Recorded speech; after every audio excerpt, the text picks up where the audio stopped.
This is Cybert signing into Kane's Wrath on the map Hampstead Gardens for game number 1 of a 3-person King of the Hill. We've got 10 games and we've got 3 fantastic players for these 1v1s. Kicking it off in our first game in the north, playing the Cyan, playing the Nod. This is Shocktrepet. And in the south, as the green Scrin Vanilla, we have Rex. Dune Tiger, good to have you back. I'm excited because I think the last time we cast together was that 3-man King of the Hill between Drive, Futurama, and Rex. So we're back with another King of the Hill, another 10-game series. There seems to be our thing, doesn't it? These King of the Hill games, but they are good fun. You get to see 3 different players, 3 different play styles all come together. Obviously, Bart sitting the first one out, but he'll get his chance. He'll get his chance. Yes, indeed. Our third player is Bart Jones, which I guess if you looked at the title, you already know that. But it is going to be 10 games. There is no best of mechanic here. It is going to be 10 games, and we have all of the replays ready to go. So hopefully it's a lot of action. Hopefully it's a lot of variety. But I do also want to say a big thanks to MediaStorm. And a big thanks to all the folks who support the channel over on Patreon. But this show match in particular is sponsored by MediaStorm. $150. That means $15 per win. 10 games. The more you win, the more you get paid. And, I mean, there is a possibility that Shocktrepet or Rex goes on a tear and they take home the entire prize pool themselves, which would be a little bit boring for us as spectators, but that would be fantastic for them as players.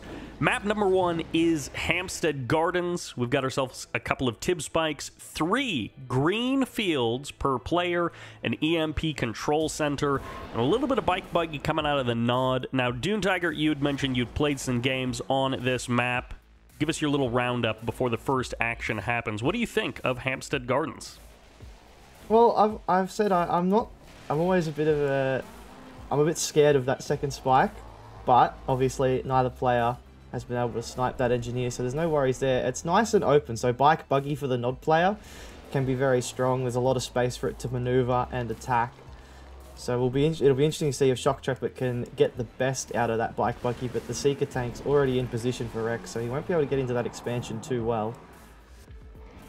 Yeah, you got that little walk down the hill. Your main base is fairly open, 3 ramps into a big plateau, but your main field is kind of cornered there with 2 edges of the map making up the sides. And, well, Bike Buggy is going to try and sneak in here. There were some Seeker tanks over at the natural expansion. There's Seeker tanks in the main as well, so I'm not sure how much this Bike Buggy is really going to be able to do. Rex looking to set up a sandwich. Seeker tanks surrounding this Bike Buggy, but they are slippery fellas, and it looks like 2 of the bikes are going to be taking some heavy damage. Back on the other side of the map, second refinery comes up for Shocktrepet. He's playing that Nod game, but he's playing a little bit of an eco focus with that Nod game, and I do love that he's grabbed the EMP control center in the middle. Yeah, the EMP control center can be so powerful if you get a good hit with it. But yeah, I'm surprised to see a very passive game from both players. I guess both players just settling into the series, don't want to take any major risks, so they're just going for that eco game. Rex has like 10 harvesters. He is absolutely pumping out the economy. Second war factory for Shocktrepet, while Rex is now pumping down his tech tree. Yeah, Rex sitting at plus 14k per minute. So he was sitting like 3 or 4k over Shocktrepet. Shock is starting to catch up in that count. But yeah, a very passive opening for game number 1. It's a Nod v Scrin, so we do have some powerful options for the late game. The number of times that stealth tanks have turned a game that otherwise looked like it was lost for the Nod player. I'm not sure if that's really going to be coming into effect here. Rex has a couple of descents, starting to float a bit of money. He's got 5k in the bank, but he's cracked tier 3, and he has got upgrades and the potential of tripods to be able to start spending that big bank. He's actually trying to grab the Emps, or is the Buggy going to be able to snipe the engineer? Oh, he does. Shocktrepet saves the engineer from capturing his Emp spike, so he keeps a hold of it. And at the something same interesting time, is, like, look at that tier 3 placement from Rex. That's so aggressive. I don't know why he's put it there. Like, it's so open. Even just one So random far flame forward. tank could come in and snipe that. Bikes swinging in from the main. They tagged a couple of harvesters. No real big damage. So yeah, Shock Trumpet, he kills that engineer in the middle, but Rex just says, well, you don't need to have the EMP control center. I love the single Venom coming out from Shock Trumpet. So many free kills on these descents, cutting down those descent numbers before any kind of engagement happens. Scorpions Venoms are really reforming good. on the north side of the map. Yeah, Venoms are good. I imagine you'll get lasers. Yeah, it looks like we're going to see that triple laser strategy that Nod Vanilla loves to do versus Skrins. We're going to see Buggies, Scorpions, and the Venoms. Obviously, the Venoms are good for the descents, and also when that Mastermind comes out later, they can be really good at sniping that. But Rex has transitioned into his tripods now, and Shard Launchers is out as well, so the Scorpion tanks are at a major disadvantage right now until Laser Capacitors comes online. Still have a moment to wait. Good scouting by Shock Trumpet on the other side of the map, and those Venoms continue to pummel down those descents. Catalyst Missile lands in the south. That natural expansion is hurting a little bit more, but it's going to be Venoms scouting these Seekers, looking to kill the Venoms. They do manage to clean up one of the Venom, and it's going to be a attempted snipe of the Mastermind. It doesn't actually work. The Mastermind survives, and the Laser Capacitors should be finishing up very soon here for our Nod player. He's actually transitioning into avatars as well, Shock Trumpet, so he's sort of gone for a mixed bag of a strategy, not really too sure what he wants to go for here, but if Laser Capacitors online now, so if he gets those avatars in position, maybe he can take this fight, but you've got to remember that Skrin has that stasis ability, which can completely turn a fight into his favor. Avatars going to be needed as the tripods walk their way towards the main base. Venoms crossing back over. They finally get that Mastermind, the target they have been looking for the last minute or so in this game.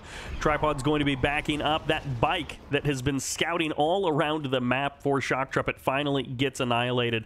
And a very slow game as we're at 7.5 minutes and barely an engagement has happened between these two. Third base is coming online for Rex. But the middle of the map, the action is finally going to be coming. It's going to be Scorpion tanks, a bunch of them getting caught by that stasis. It's going to be Scorps versus the lasers of those tripods. Unfortunately, the tripods are separated out.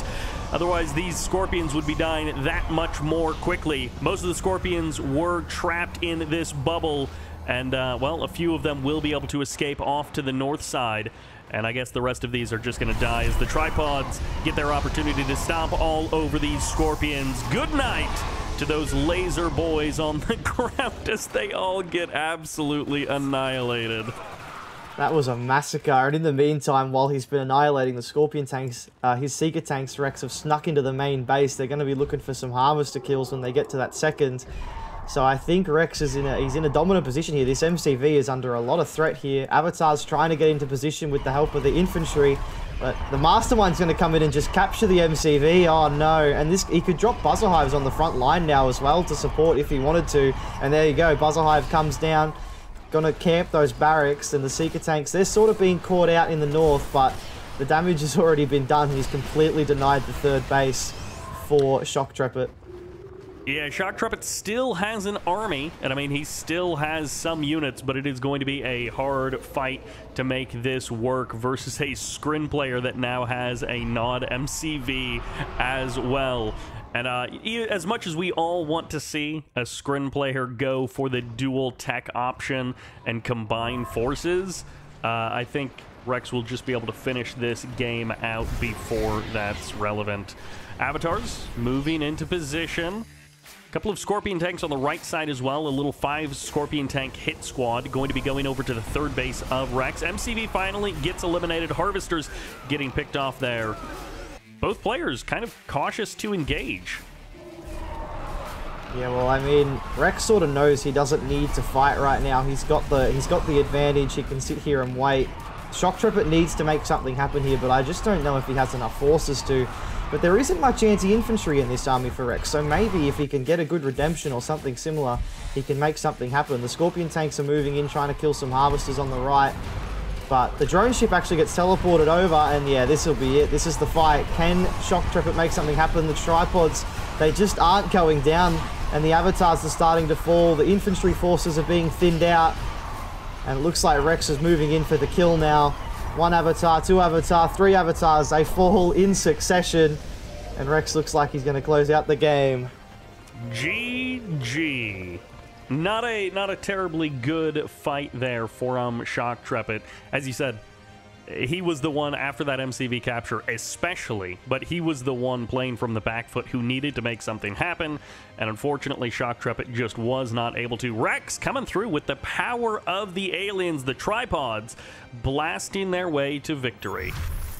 And that takes us to pipeline problems for game number 2. In the north, playing the pink, the challenger, looking to put a point on the board, looking to topple the king. This is Bart Jones. And in the south of pipeline problems, here is the king with the first game, first win. He'll be looking to hold on again. He is orange and he is Scrin Vanilla yet again. Both players with that crane start. Rex with that 1 point advantage. He's got himself $15 in the bank. And I just, now that I'm seeing this, I'm like, oh, maybe we should add some kind of mechanic to Future King of the Hills where you get a bit of a bonus if you win multiple games in a row, or maybe you get a bonus if you kill someone who's won multiple games in a row. But none of that matters. This is just a flat 15. No bonuses for doing extra well. No bonuses for being a sniper. And yeah, crane openings. GDI can do fine with crane openings. Scrin tends to do really well with crane openings into Blue Tiberium, but GDI can do well as well, so we'll see what Bart Jones has up his sleeve. It'll be interesting to see what Bart does, because typically on a map with Blue Tib, the incentive is on the, well, if it's a GDI or a nod, to do something to the screen, because if you leave the screen alone on a map like this, they'll just get way too big. So maybe it'll be Firehawks, maybe it'll be some early Double War Factory aggression, not too sure, but it'll be interesting to see. He's got to put the pressure on Rex, because we saw even last game, you know, Shock Trepet let Rex do his own thing and he just got too big. So Bart's got to learn from that.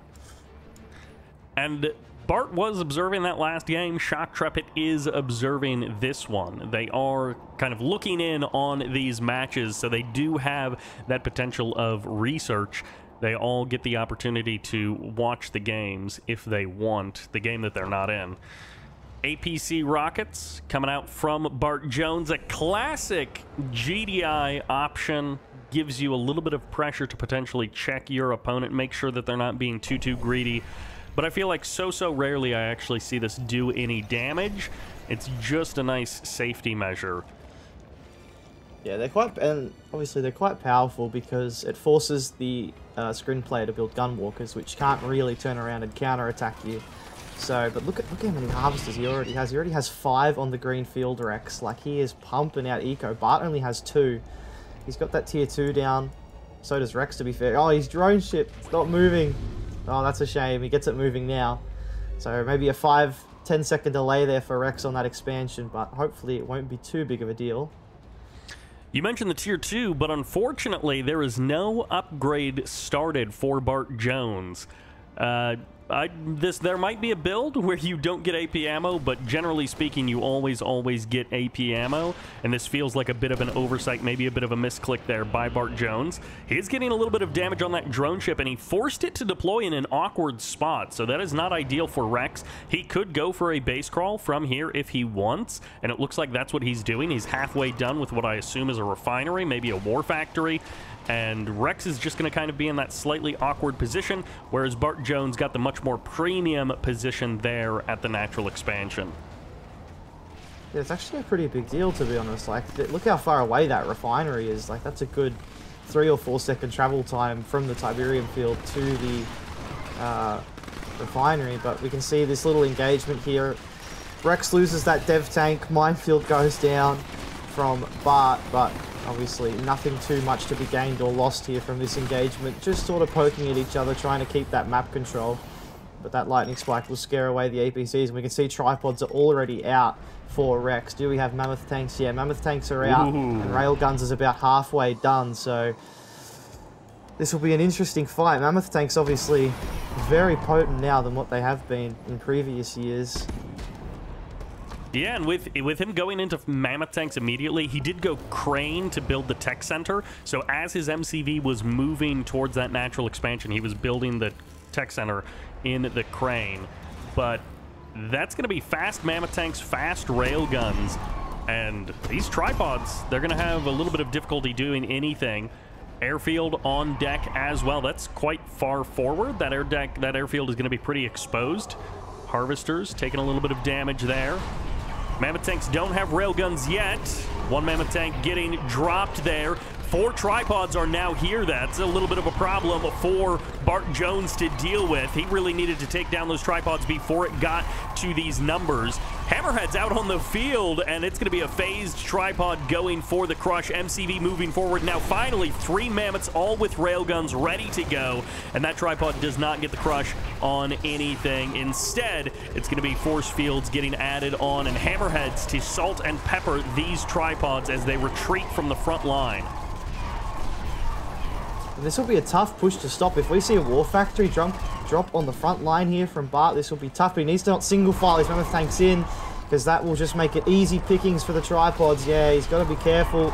Oh, that unfazed tripod comes out and emps that mammoth tank as well. This is kind of a poor engagement from Bart there. He did have an advantage, but yeah, he's sort of thrown a couple of mammoth tanks away there. And what you mentioned earlier, no AP ammo coming back to haunt him. He's still not upgrading it despite bringing out the hammerheads.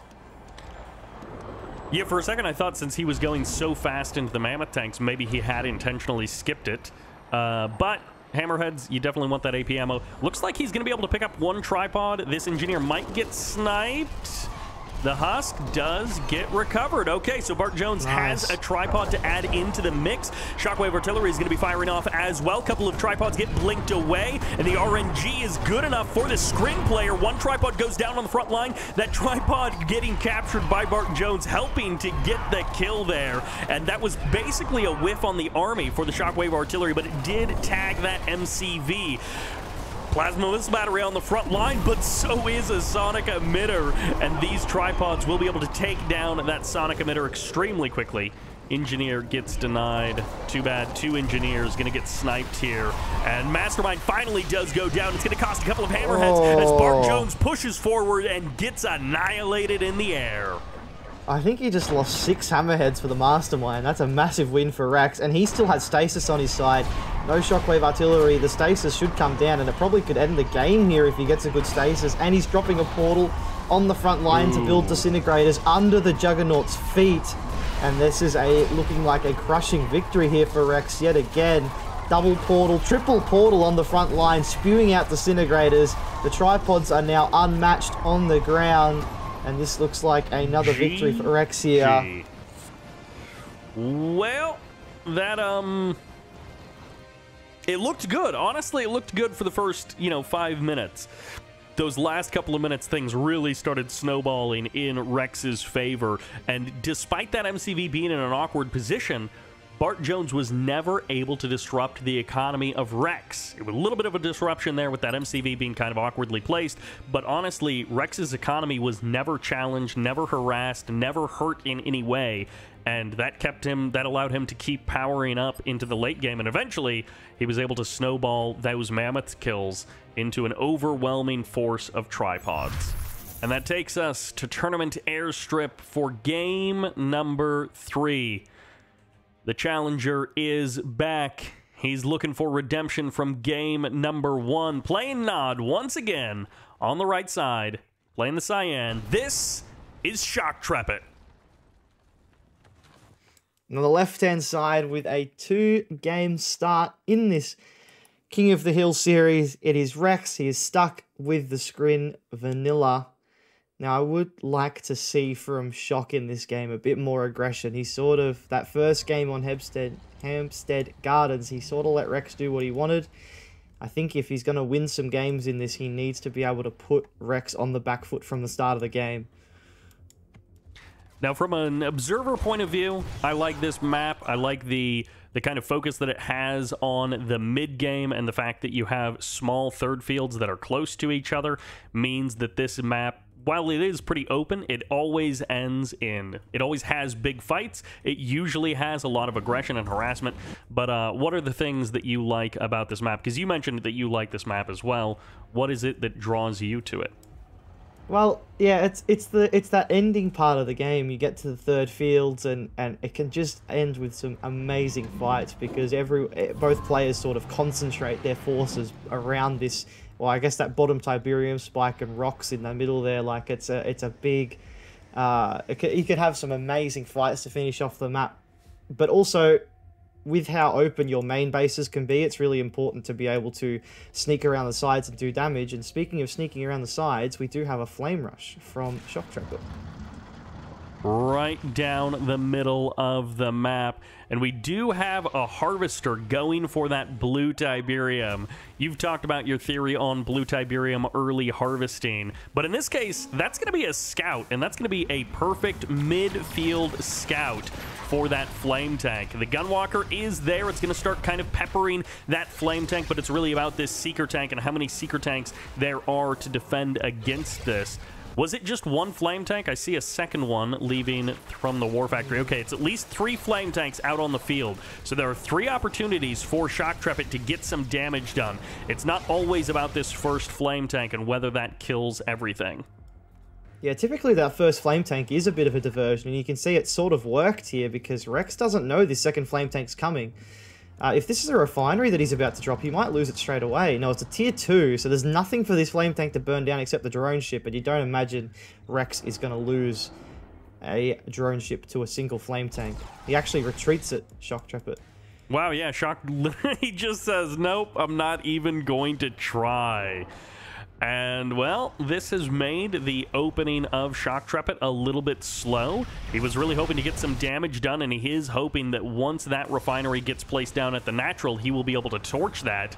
On the other hand, Rex is kind of just committed to this harassment on the other side of the map. He's sort of saying, well, if you're going to bring the fight to me, I'm going to bring the fight to you. A couple of Seeker tanks going to be harassing these Harvesters. 2-3 of these Harvesters getting chipped away at. And finally, the refinery gets deployed, and it gets destroyed immediately. The Flame Tank finally picking up that damage. And Shocktrepet, I feel like he's finally put a point on the board. He hasn't won the game yet, but at least he's finally done damage. Yeah, that's a nice get. It's really clever by Shocktrepet. He knew he wasn't going to be able to snipe the drone ship and was hoping that Rex hadn't actually noticed that flame tank was there and was able to pull back. But he's got to be careful. He might lose a Harvester here. He's got to be really careful. If Rex focus fired that, he might have been able to get that heavily damaged Harvester, but the flame tank will burn down the spike. The Scorpion tanks will finish off the Seeker tanks. And I think that's a very nice start for Shocktrepet. Double refinery down on his expansion, but he needs to get some Harvesters down there. But you would say he's probably ahead in this game at this point.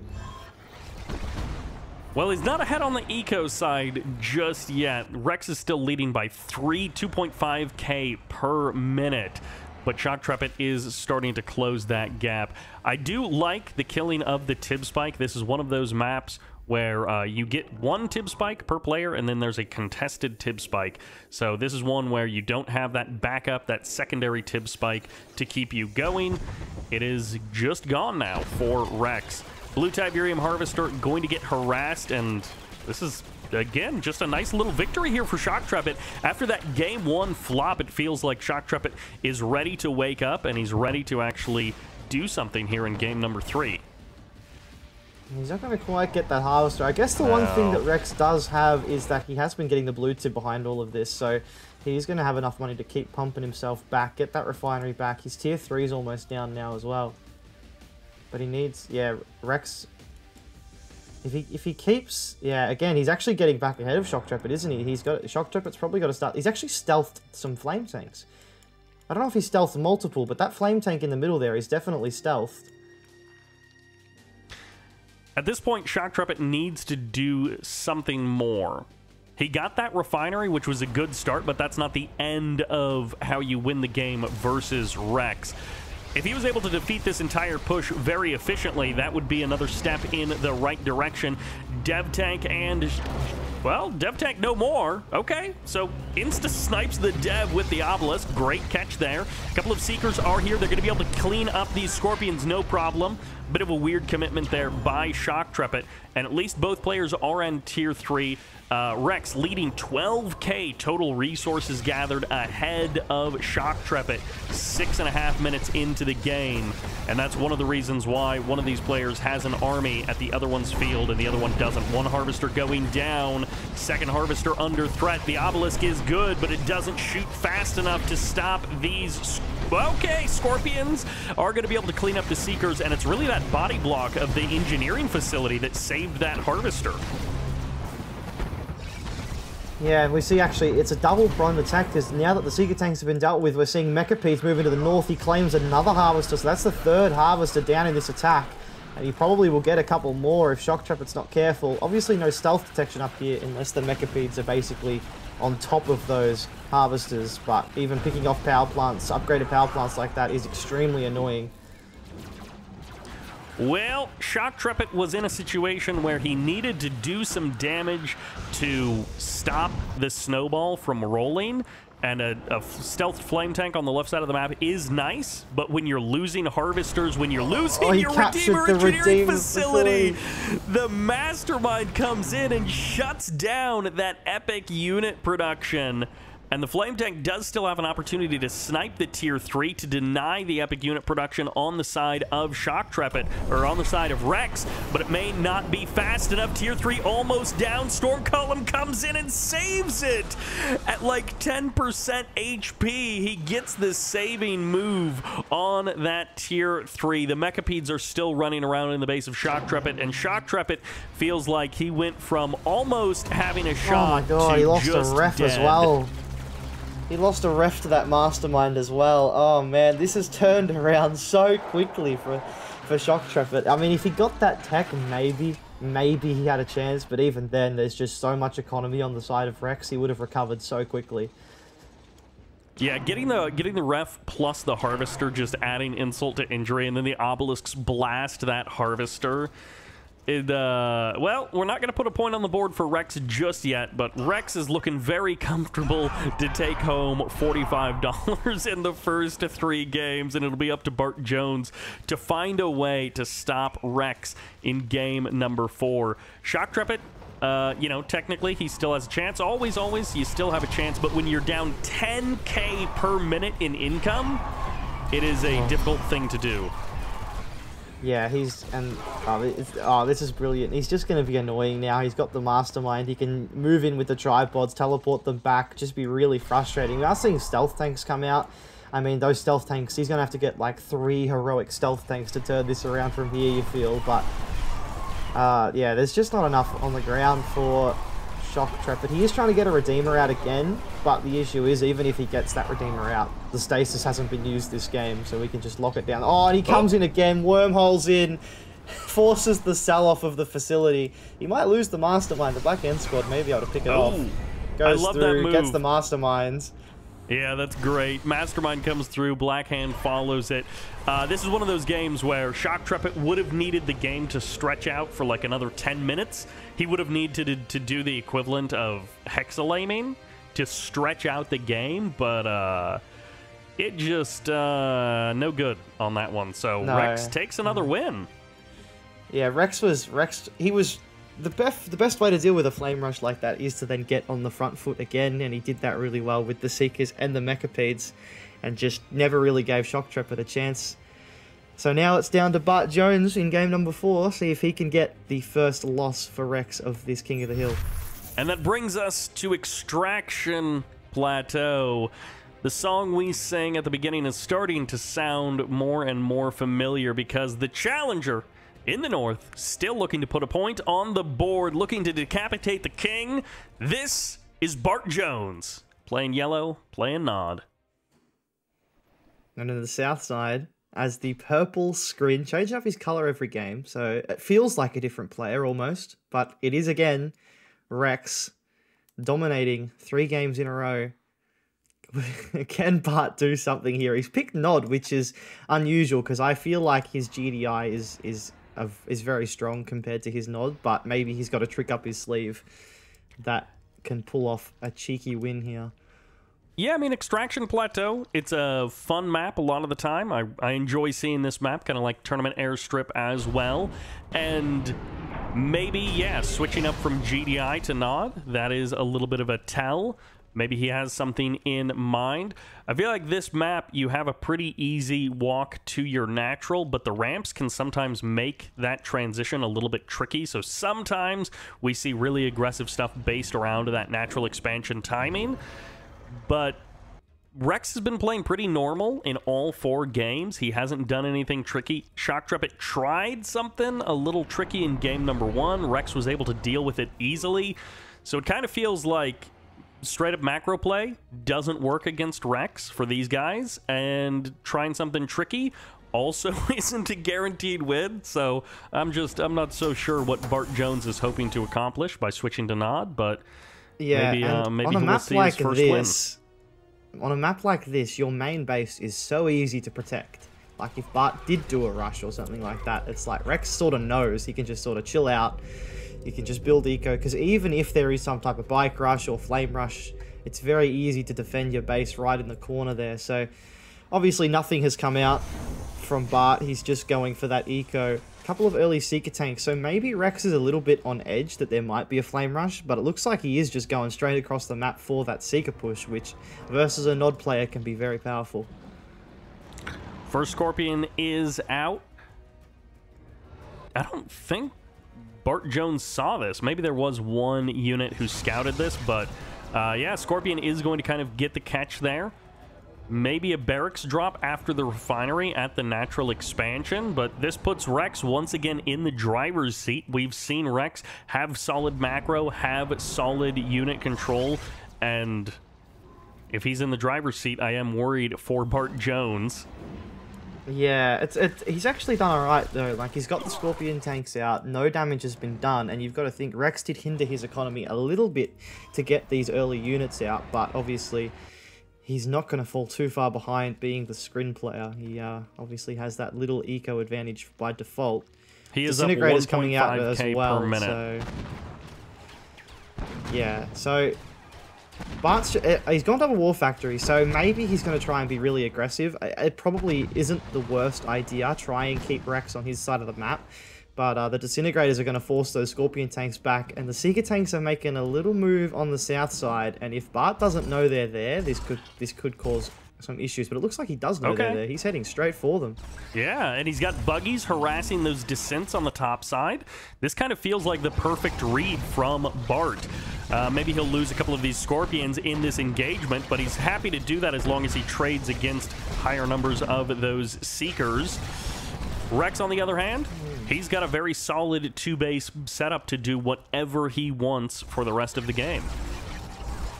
Yeah, it's the same old song, isn't it? He's just been able to sit back and eco, this time with a little bit more aggression from his side, but, you know, Disintegrators and Seeker tanks aren't the most costly investment in the world, and it looks like he's actually going to try and move out and kill that Tib Spike, but I think the buggies from Bart should be able to cut that off if he pays attention. But yeah, it's going to be down that tech tree now for both players. Will we see the lasers from Bart? I don't know. It's risky to go lasers when you know the screen player hasn't really invested into tier 1, because if he goes straight for tripods, laser scorps can become redundant very quickly. Yeah, I don't even know that he's gone enough laser or enough scorps to really go for those lasers and have the laser scorps pop the tripods as they come out, but we do have a flame tank. So, not trying the early game flame rush, but trying kind of a mid-game push here. A little bit of flame sneaking around the side, maybe a stealth field there as well. Seeker tanks in the main base. They are going to be able to see this flame tank here on the defense. Upgraded power plant will be sold off. Descent's going to be committing into the attack, and the buggies are going to be here to clean them up. So this attack doesn't fall completely flat for Rex, but it doesn't get much done either. It does protect Rex's side of the map. Bart Jones, the Nod player, has been playing defense, batting away attacks time and time again, doing nothing to harass or attack his opponent. Yeah, it's going to be tough now. We do see a flame tank in the south side try to sneak in, but I think the tripod is going to cut that off. But too bad. He can try for the spike. He's not going lasers, so he's probably going to go into avatars. Oh, he's going stealth tanks, actually, but no tip core. But stealth tanks is an interesting choice. But if he can kill off all the Seeker tanks on the map, perhaps he can get a lot of damage done with them. But it'll be a good test of his micro to get this done, because he's still got to have a fighting force to deal with the tripods. And I feel like Bart Jones still needs something to get an edge over Rex. Killing a couple of Harvesters is a nice start. It's not the end of that road, but 2 Harvesters full of Tiberium, stopping those from stealing away the third base of Bart Jones is nice. At the same time, Rex on the north side of the map going to be bringing in a couple of Seeker tanks, going to be targeting down that power plant. Once again, the upgraded power plants on the edge of the base taking damage, but it's going to be a flame tank. Finally, counterattack comes in. The harassment will land. This flame tank is going to be getting himself a tasty refinery, maybe a nerve center or a power plant after that. But no, the mind control comes in. The mastermind takes the flame tank. If he gets a chem plant out now, he could click that other refinery and completely obliterate that expansion, which would be a massive win for Bart Jones. But here comes the 4 tripods, and it doesn't really look like Bart has much to deal with this. The stealth tanks still haven't even moved to the other side of the map, so that's a bit poor there from Bart. He built these stealth tanks and done nothing with them, but there is not enough here for Bart to deal with this army. Mine drop, if he gets a good mine drop, maybe. Oh no, the Seeker tanks will see it all. That was almost a good move. He was predicting that the Skrin army would move a little bit further north, and the Skrin army stayed put. So while Bart Jones is getting his defense set up, maybe he'll be able to strike out with those stealth tanks. No, the stolen mastermind flame tank in the main base of Bart. Gonna be torching that war factory, and he will get the kill before the Avatar cleans up that flame tank on the south side. Scorpions without laser capacitors looking to engage tripods, which is a bad idea if you're a Scorpion driver, and a good idea if you're an invading alien force with lasers. And that flame tank actually survived the fight because the mastermind got sniped somewhere on the map. And Bart Jones is just gonna cross the map and go for the third of Rex. Is this gonna work? I don't mind this at all, because it's pulling the attack away from Bart's base. He gets enough time to build, and he wastes the stasis. This is huge. This is a great move from Bart Jones. He may lose this whole army, but he needs to do some damage, though. He needs to shoot. If he can kill the refineries, maybe move down, kill a tier 3 or something like that, this could be really nice. And the main thing is, it's giving Bart time to build up his Avatar army, which he's up to 5 Avatars now. Yeah, it feels like for the first time, Bart is actually doing some driving in this game. That second refinery is low on health, but it will survive. So many Scorpion tanks going down. Bart Jones coming close to a victory in this game, but it feels like once again the Skrin player has survived, has batted away the attack, and now Bart Jones definitely needs an answer for these tripods. It's going to be Avatars. They're making their way up north. It's going to be a fight of the mechs. He's going for a Redeemer as well, which obviously is always a good move, especially now that the stasis has been used. Your Redeemer is safe for, what is it, 6 minutes, the cooldown on that? He's got 6 minutes to probably win the game, because, as Bike likes to say, the stasis chamber is basically a super weapon. So he's got to use this 6 minutes to his advantage, but he's going to lose his tier 3, and then he's going to lose the Redeemer. That stings. That was a pretty safe spot for the tier 3 when he built it, and then he lost his main base, and he wasn't able to counter those tripods. So Rex, somewhat unknowingly, didn't realize how clutch that kill of the tier 3 actually was. That's a full reset on the tech timer for that Redeemer. Yeah, this is a big issue now for Bart. I don't know.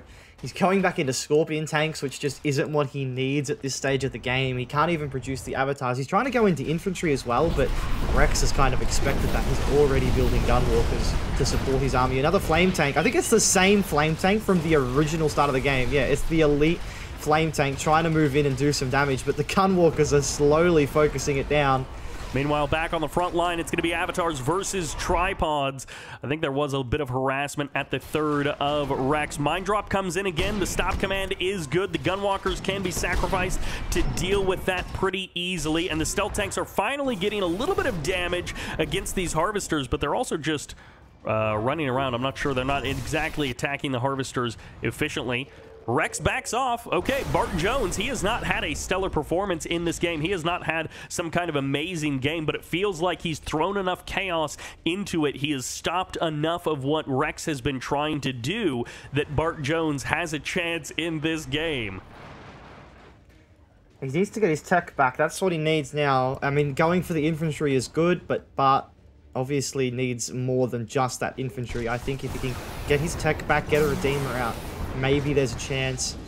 And obviously with that tier 3, you also get the Redemption support power as Nod, which is super vital in a match like this. If you can knock off the shields and then you can emp those tripods, it can turn a fight completely. I didn't even realize this, but he had to rebuild his tier 2 as well. He was all the way at tier 1. Yeah, he still doesn't have his tier 3.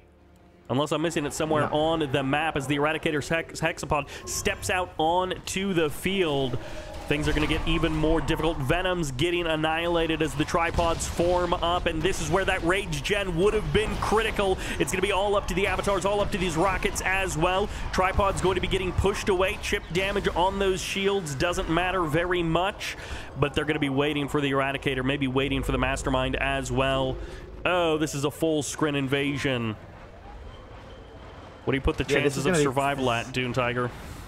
About 1%. I think this will be... good. He's going to have a monumental screw-up for Rex to lose this game. And even the buildings are actually... that Bart has are working against him. His army's being all separated.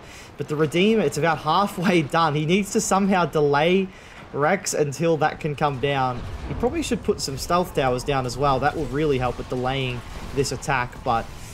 oh, I just don't know. It looks really bad. The Redeemer is almost out, but I wonder how far away the stasis is as well.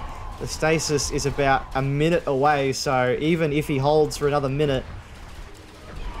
yeah, here we go. Redeemer is going to come out onto the field. Tripods getting turned around. Avatars trying to make a stand. Redeemer steps forward. No Rage Gen yet. Scorpions backing off on the north side. A very awkward engagement and a very awkward defense from both players. Sells off the tier 3. It's going to be a Mastermind in the middle there, stealing a Harvester it seems, but the army just turns north.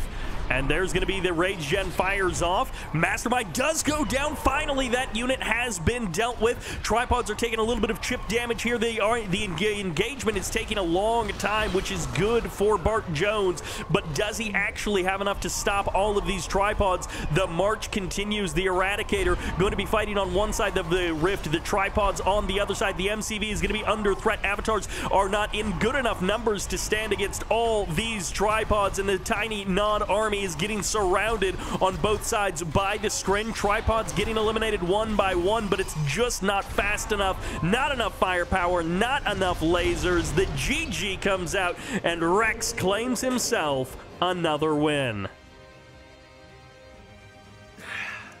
This is becoming concerning. He is just too powerful in this series so far. It was pretty clinical again. I mean, he had a few hiccups there with the flame tank and the stealth tanks and things like that, but in the end he's just able to hold it together and still had a massive eco lead despite all that damage that Bart did do. Oh man, it's going to be tough. We need to see Shock Trooper turn it around. It sort of feels like up to a certain point, these guys are competitive, and then Rex gets a couple of moves that they can't counter.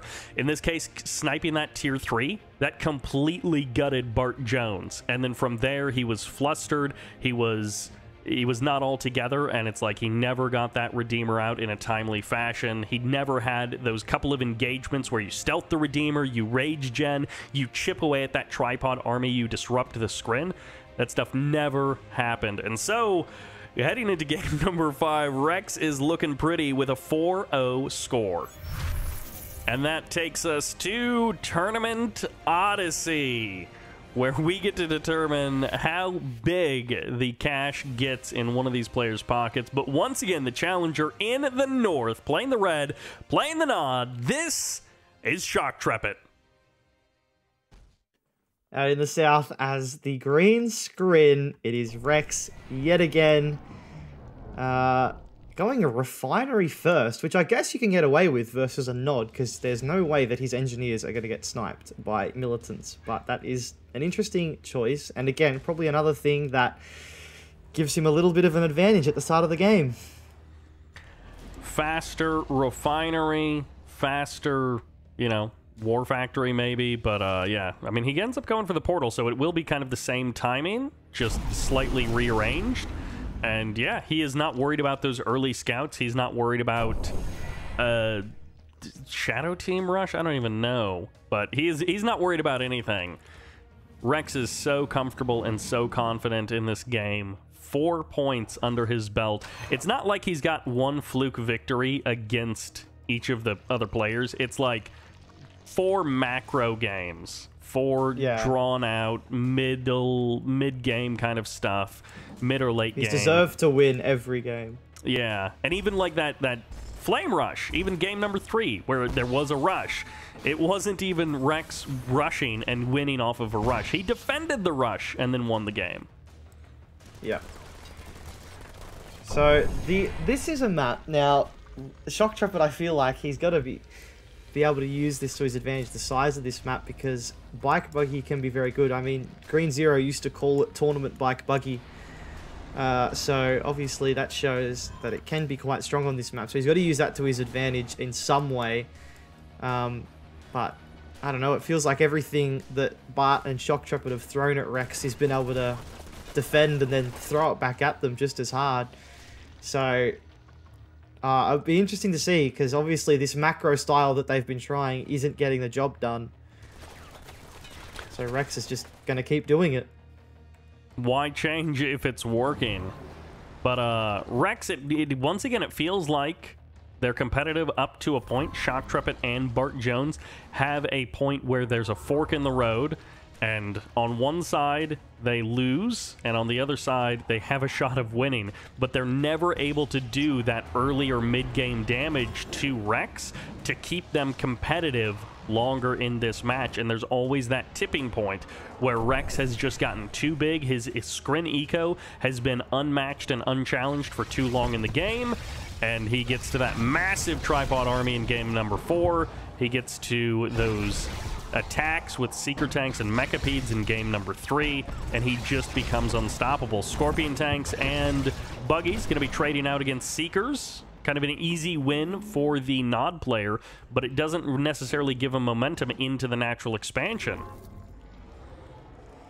This is what Rex has been so good at all series, though, is that he defends a larger army with a small amount of forces, and then he's able, you know, save that money up for when he goes into the tech tree, whether it's Mechapeds or tripods or whatever.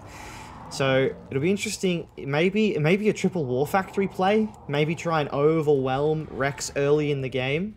But we do see he's a little bit out of position at the moment, Rex. But he is going to get into position in time on that left-hand side. But yeah, Shocktrepet's just going down the eco tree again. So this will be interesting. And these Seeker tanks are going to probably overwhelm, although the Scorpion tanks are being reinforced.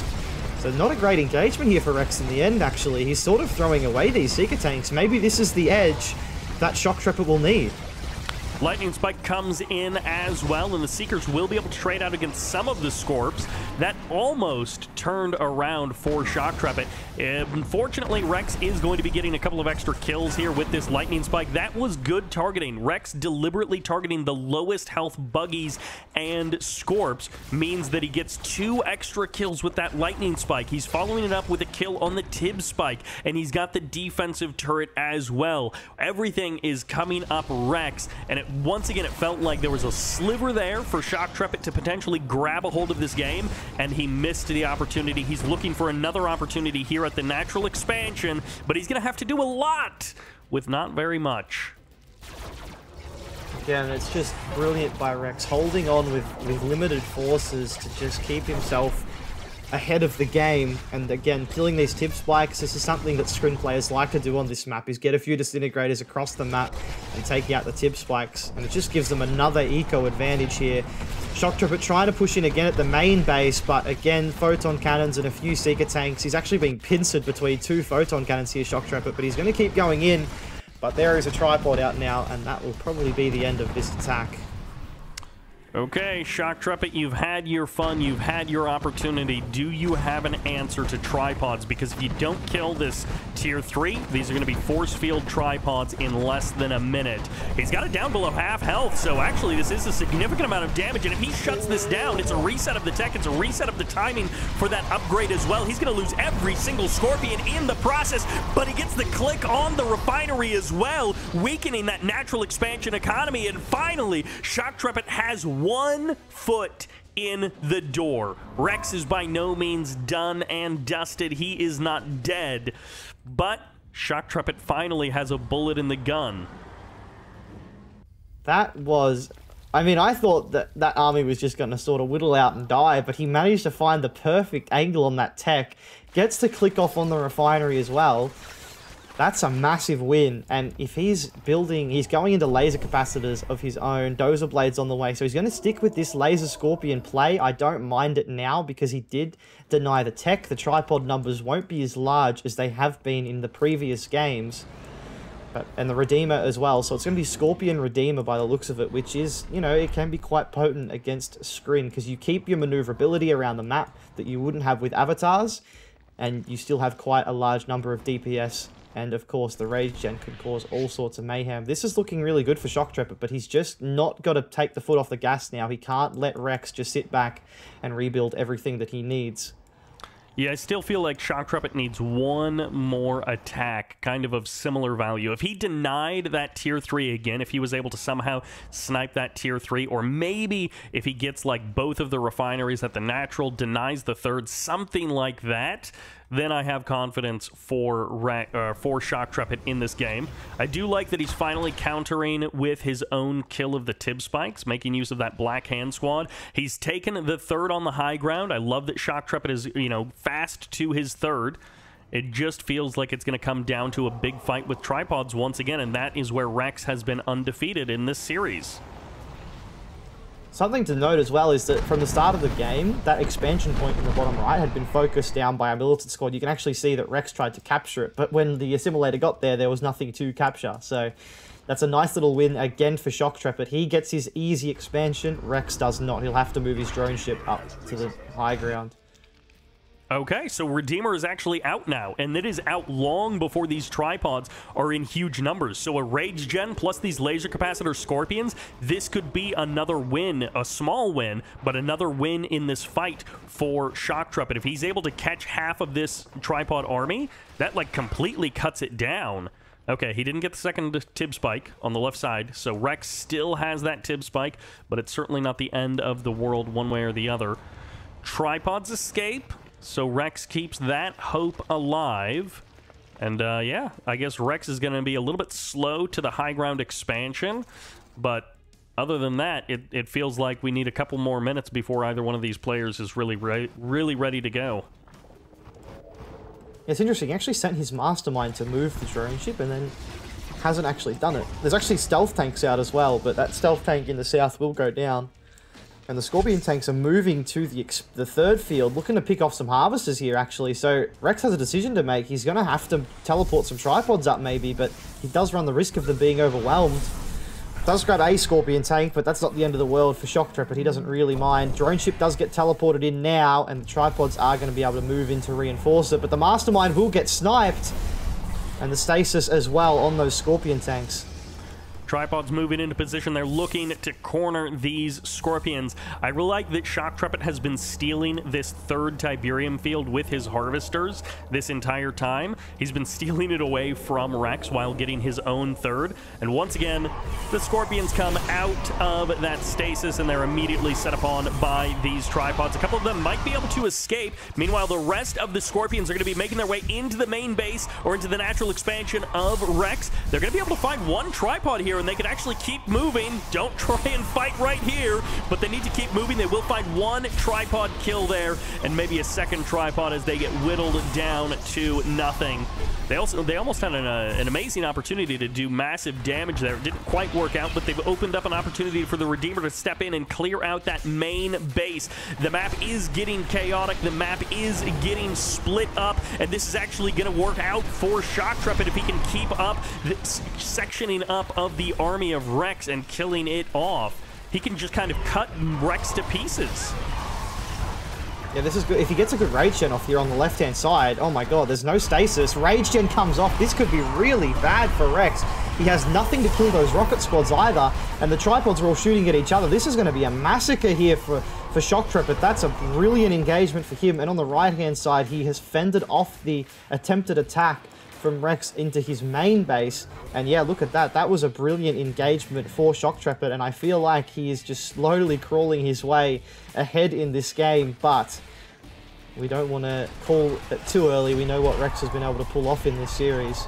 Right, you don't want to count those chickens before they hatch, and Shock Trepid, it feels like he finally does have an opportunity. He finally does have sort of his legs under him, and it's not done and dusted yet, but he's got a real chance here. Vertigo Bombers are a huge help in these situations. Being able to snipe those tripods, being able to walk in and clean out a tripod as it tries to retreat is amazing.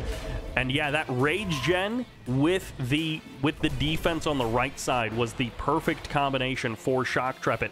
It's all powered by that third base economy, and this may be the first time in this entire 5 games that a player is ahead of Rex on economy by 3 grand.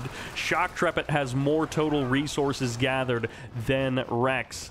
Not a lot, but it's a little bit of an edge. Rex reforming his front line, and with everything together, this is where Rex has been strongest in the past, but Shock Trepid definitely has the best chance to turn this King of the Hill around.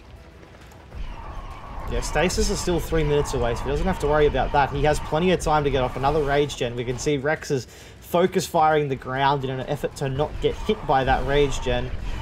But there's not actually a hell of a lot of an army here for Shock Trepid. But that Vertigo Bomber Strike was beautiful. 2 tripods go down. He needs to kill the Husk with that last Vertigo. Oh, he's not going to. That might be a little bit of a mistake if Rex is able to reclaim it. But the drone ship is under threat. Oh, he teleports it away. He teleports it away, but it hasn't gone too far away. Maybe he can track this down. And it looks like maybe a base trade situation is on the cards here, because it looks like Rex is going, I'm not going to fight that army. I'm not interested in that fight. I'm going to run away. But if the drone ship goes down here, he may not be able to have a base race situation. It's gone. And it looks like it will. Oh, he tries the phase, but it doesn't land. The drone ship gets cleaned up, and yeah, the base trade is really the only hope here for Shock Trepid, or for Rex, as Shock Trepid has taken control of this game for the first time in these 5 games. He's looking like he has a shot to dethrone the king. Rex tries to commit into the attack up to the high ground, decides to turn back around, goes back to his natural expansion, and he's going to be looking to defend. It's 4 or 5 tripods here. One of them is low on health, and the EMPs are going to be online with the Redemption coming in. Awakened squads are on the front line now. Descent's going to be rushing forward.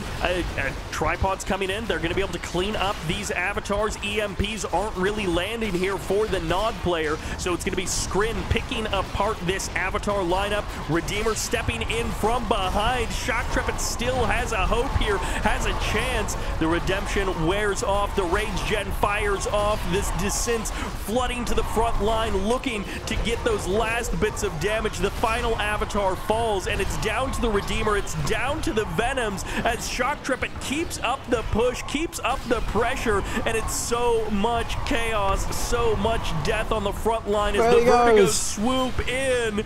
The saving move here for the Nod player. Mind drop as well. He's just got to clean up the husks. If he can clean up the husks, the game is over. He's got to get these husks. If there's a way for Rex to get back into it, it's the husk. But he gets the Mastermind, which is huge. The Redeemer, I mean, he can't capture the husks while the Redeemer is here. He has nothing left to kill the Redeemer. It has a flame weapon in it. The Disintegrators will never be able to clean that up. And maybe, just maybe, Shock Trepid has done it.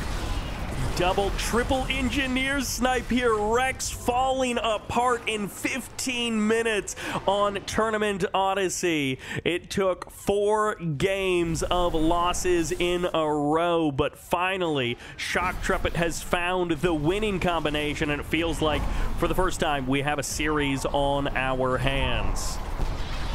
Oh, the Rage Gen was back. I thought we were going to see an EMP on that Redeemer, but it doesn't happen. The Rage Gen comes off just in time, and that is the end of the game. Finally, someone puts a point on the board. Shocktrepet gets a win. And of course, that means our boy Bart Jones is going to be back in the next game. And for the first time, it's not going to be Rex in one of these matches. Yeah, it was a very nice performance by Shocktrepet. That dual defense, taking that Rage Gen on the left-hand side, getting a lot of tripods there, and then defending his main base with that infantry. It was just too much for Rex, and yeah, we finally get to see Shocktrepet face off against Bart Jones in Game 6. And it's time in game number 6 for the biggest, flattest, most featureless map in the pool.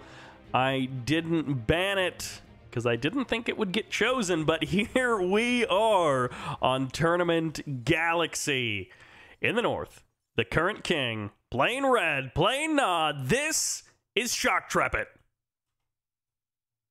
And in the left, looking for his first win of this King of the Hill, it is Bart Jones. He has picked GDI Vanilla. And yeah, I mean, how good's this? No Rex. I mean, I don't dislike Rex, but I was getting a little sick of seeing him play. Yeah, I mean, you know, when you make a King of the Hill, you're not actually hoping for one player to go all 10 games and be a true King of the Hill. But it was looking like Rex was going to do that. Now, Bart Jones versus Shocktrepet. These guys actually did play a best of 11? Something like that. It was a pretty long series, and I casted a bunch of the games. Bart Jones, spoilers for that series, if you want to go check it out. Bart Jones won, and he won pretty well overall. Shocktrepet was certainly competitive, and there was a good back and forth, but Bart Jones was, you know, probably like the 60-65% in that series. And that does bode well because it means that everyone will at least get 1 point on the board. It won't just be the Rex show. But, you know, well, after this game, whoever wins has to go back up against Rex. It is good when you have a recent history against a player like that. Bart will be quite confident going into this game, which he probably doesn't. He probably goes into the games against Rex a little bit timid, but if he has had that recent success against Shocktrepet, we may see the best version of Bart in this game. He'll be feeling confident.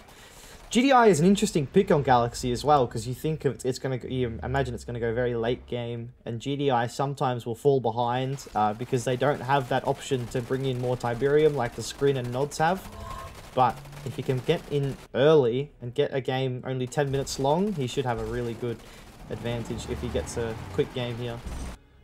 It does mean, even though we're on Tournament Galaxy, we won't have any Hexalaming, so there is no play defense on 3 fields and just Hexalame until 55 minutes and then win the game with like a Rift Generator or something. It is going to be just GDI versus Nod. There is no rule about sub-factions here. They can play sub-factions. They are just choosing not to. I'm not exactly sure why. We've seen no Marked of Cain. We've seen no Traveler. We've seen, you know, not even Blackhand. Just straight up GDI vanilla, Nod vanilla, Scrin vanilla. And, I mean, in this case, it's another macro game. No trickiness from anyone. It is a double War Factory from Shocktrepet, but, I mean, that's not that crazy. No, it's not that scary. He lost 3 bikes to those 2 Pipples at the start of the game, just camping the War Factory, and there's a second War Factory already down for Bart, so he realistically should defend this with absolutely no issues. And yeah, I mean, Bike Buggy obviously can be quite strong on this map because it is absolutely massive. But he's got to be able to get away into... It's actually triple War Factory from Bart. He's got another War Factory at the back of his base, so triple War Factory Pitbull maybe. That would be interesting. I can't remember the last time I've seen a GDI player go triple War Factory in a competitive match, but we're seeing it here, and yeah, it is massive Pitbull numbers so far for Bart Jones. Shock Trepid has got that one win under his belt, and he is certainly looking to snowball it into a second, and Bart Jones might be able to stop it with his extremely annoying Rifleman squad and his infinite number of Pitbulls. Yeah, something from my history of playing, Triple War Factory Pitbull does beat Double War Factory Scorp. So if he sticks with Double War Factory Scorp, Shock Trepid, he'll probably lose. He either needs some infantry or he needs to go for a third War Factory of his own. And this is the thing, when you have this many Pitbulls, you can see what Bart's doing. He's going to attack from 2 different angles and try and split the forces of Shock Trepid up. But Shock Trepid does have both of his flanks covered. The defense is good for now, and the one piece of terrain breakup on this map is next to that main base field, which is almost gone for both players.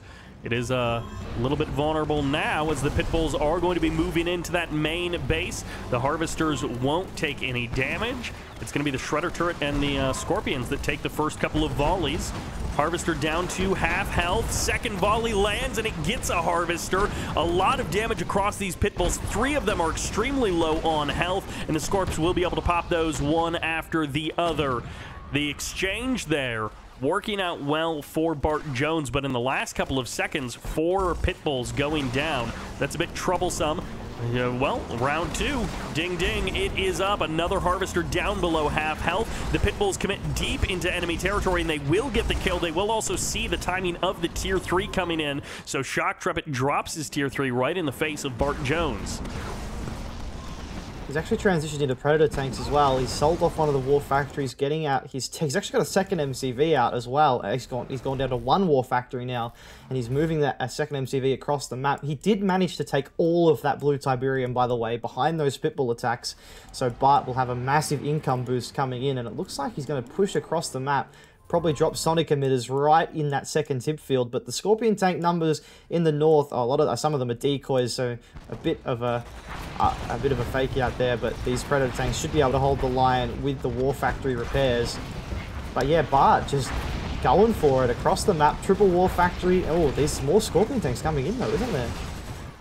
The reinforcements crossing the map, and Shock Trepid looking for that kill, but he's also looking for the scout on the one click. He gets the Catalyst Missile. He tags a couple of Harvesters with that as well. So 3 Harvesters are very low on health if there is a counterattack coming in. Meanwhile, on the opposite sides of the map, it's going to be Pitbulls committing into the attack. It's going to be a Vein Detonation to clean up almost everything, but the Vein Detonation can't stop the Sonic Emitter, which is here to stay, blasting away at that Tech Lab. And this is step 1 of the final phase of the game for Bart Jones. He is hoping to make this his new home. He's cut off that third base from his opponent, and he's about to cut off the tech. It was right there on the front line. It was in the face of the GDI player, and that has come back to bite him. No laser capacitors, no avatars, no stealth tanks, no obelisks. Good night to the tech of the Nod player.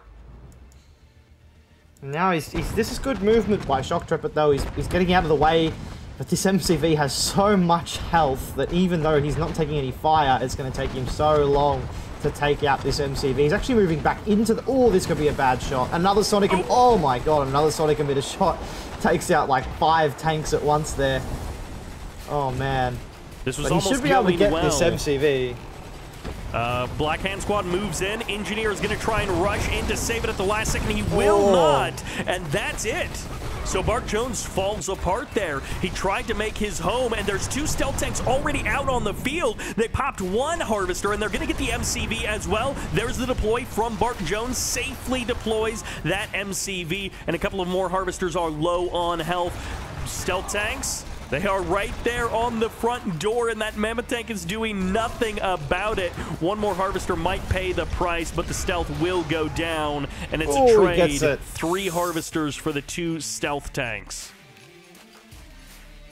And the game is also almost reset now. Neither player at their third. I mean, that tier 3 is back down. He's put it in the same spot. You'd think he might have learnt to put it a little bit further back in his base there, Shock Trepid, but the Redeemer facility is down, looking like he's trying to crawl to that third field, which you can do on this map because the second and third are so close together. And Bart obviously doing the more traditional way, just moving his MCV forward a little bit to drop that refinery down. Laser capacitors is on the way as well, about 40% done, and this Scorpion force is quite large. I mean, Bart doesn't have a hell of a lot of units on the map right now either.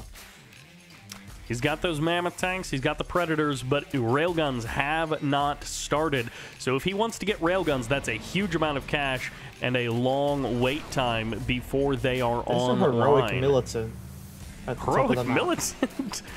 How did he even get heroic? Oh, I don't know. I think he just ran rifles into that garrison and it just got heroic over time. That's crazy. Pretty funny. Scorpions moving in.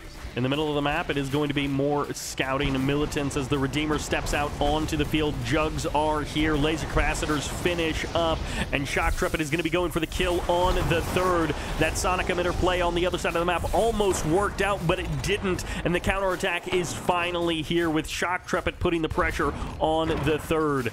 And I guess Bart Jones is happy to just play this one out a little bit slower. He's got that Juggernaut wailing away, trying to hit those moving Scorps.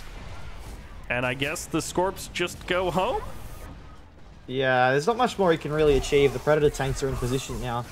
And you've got to remember, Predator tanks versus Laser Scorps, it's actually not as one-sided as you'd think. Predator tanks really do contend well, even when those Scorpion tanks do get laser capacitors. Stealth field down on the Redeemer now, so he has cloaked that one up. And it looks like he's going to go back for Vertigo Bombers, which... I mean, if he's going to go into a Juggernaut play here, Bart, those Vertigo Bombers could be really powerful. That's definitely a good move. I am concerned more and more because if Bart's long-term plan involves the Predators and involves the Mammoths, he still hasn't started railguns, which means he must be having something else in mind, because that is either a massive missed opportunity and missed timing, or he has something else up his sleeve. The Marv is finally out on the map. We don't have a lot of Juggernauts. We kind of don't have a lot of anything. Bart has switched back into Pitbull production. Yeah, it's a curious choice, but I mean, if you look at Shock Trepid's side of the map, he doesn't exactly have a lot either. Both players sort of crippled each other in terms of that push from Bart killed a lot of Shock's army, but it also meant that he didn't have many units, and now we're sort of seeing them both try and rebuild to a mass where they feel confident to move out. Obviously, it's going to be Juggernauts here. That's why there's no railguns. He's producing Juggernauts now. It could work. I mean, he has to play, like, Shock Trepid has to play into it, and I mean, he's going Spectres and Vertigos, which probably isn't a good thing for Bart if he's going to go Juggernauts, but we'll see. The Scorpion tanks on the north side are trying to sneak into that third field, maybe pick off some Harvesters, but Bart does know they're there. Oh, Stealth tank get one good volley off. They clean up one Harvester. Zone Trooper's going to be jump jetting in, and this is the perfect distraction in the south. The Stealth tanks get a kill in the north. The Scorpions get 3 kills, and they get the Space Command uplink as well. Those one clicks will be offline for the GDI player, and he may actually get the armory as well. Not that that's the biggest kill, but it is a little bit of extra damage, denies those potential upgrades from the GDI player, and that's a great trade for those Scorpion tanks. That was like 6 or 7 Scorpion tanks traded for all of that. And some of them are still going to get away as well. And he's actually now leading Bart's army into the Redeemer, which Bart cannot see. Yeah, I mean, they got to be careful because the Vertigos are waiting. There's Shadow teams as well. I mean, it looks like Shock Trepid's pulling out all these tricks. Rage Gen will fire off. Maybe a bit more premature than he was hoping because it did get detected, but the Shockwave Artillery is already back. Will he lock down the Redeemer, or is it going to splice? No, he does get it. Now he needs to close in. The Juggernauts are closing in, Zone Troopers and the Marv, and this Redeemer is as good as dead. Gonna try and walk away, but it just won't happen as the Redeemer goes down and the Marv steps onto the front line. The Marv is the only epic on the field. One click did come in on the left side of the map. A Catalyst missile slammed into that refinery, but Bart Jones has found his late game army. It has been awkward. It has been a long time coming, and he decides it is his turn to cross the map. He has the most like haphazard slapdash army I have ever seen. 1 or 2 pit bulls, predator tanks, riflemen, zone troopers, a Marv, a couple of jugs, and it's just all streaming across the map. He's going to try and turn this into gold against a fortified Shock Trepid. This is going to be really tough to break. A stealth nod with Spectres, with Vertigo bombers. He's got infantry. I'm not quite sure that Bart has enough to break this right now. And I don't know if you saw that the Shadow teams in the top left have almost killed that refinery. So he's almost down to 0 refineries on his third field. Well, the GDI push is just going to keep coming. The MCV is here, which means there will be engineers for potential husk captures. Spectres sniping those husks, and the Juggernauts will be able to deal some damage, but this is a good number of avatars. Mind Drop comes in as well, and yeah, with that backline dying on the other side of the map, Barton Jones's economy is completely flatlined. He needs to do massive damage here. He has almost nothing to fall back on, and he has almost nothing to sustain this push with. Huge damage on the Marv, and it just dies to so much non-artillery. Shock Trepid stands strong here in the last minutes of this game. Barton Jones is going to fight it out to the bitter end, but he has so few options to make this work. Yeah, and he has now lost that refinery on the backline as well. Actually killed a harvester that was docked in the refinery as well, but there's just too many Spectres here. The Vertigo bombers, they're completely uncontended. They're going to come back in for another big run here. Oh, that's going to be nice. Oh my goodness. An elite Vertigo bomber. The War Factory goes down as well. Bart is left with just the single Juggernaut, and that is the end of the game. Shock Trepid manages to pick up 2 wins in a row. One against Rex, one against Bart Jones, and that will be sending us into game number 7, the rematch of Rex and Shock Trepid. Game 7 takes us to Arabian Oasis. We're past the halfway point. We're into the last couple of matches. And currently, with a 2-win streak, looking to take that to 3. Playing red, playing nod, this is Shock Trepid. And returning after his 1-game hiatus, it is Rex. Surprise, surprise, he is Scrin Vanilla. So these guys really sticking to their factions, aren't they? Yeah, now that you mention it, Bart Jones is the only one who has chosen anything different at all. Like, let alone, set aside this whole sub-faction thing, he's just the only one who's played Nod in a couple of these matches. And I mean, he does seem to be favoring GDI, but I guess we'll see what he chooses in the next game. Hopefully, he's able to learn something. Tournament Galaxy, you mentioned it, it's a weird choice for a GDI player.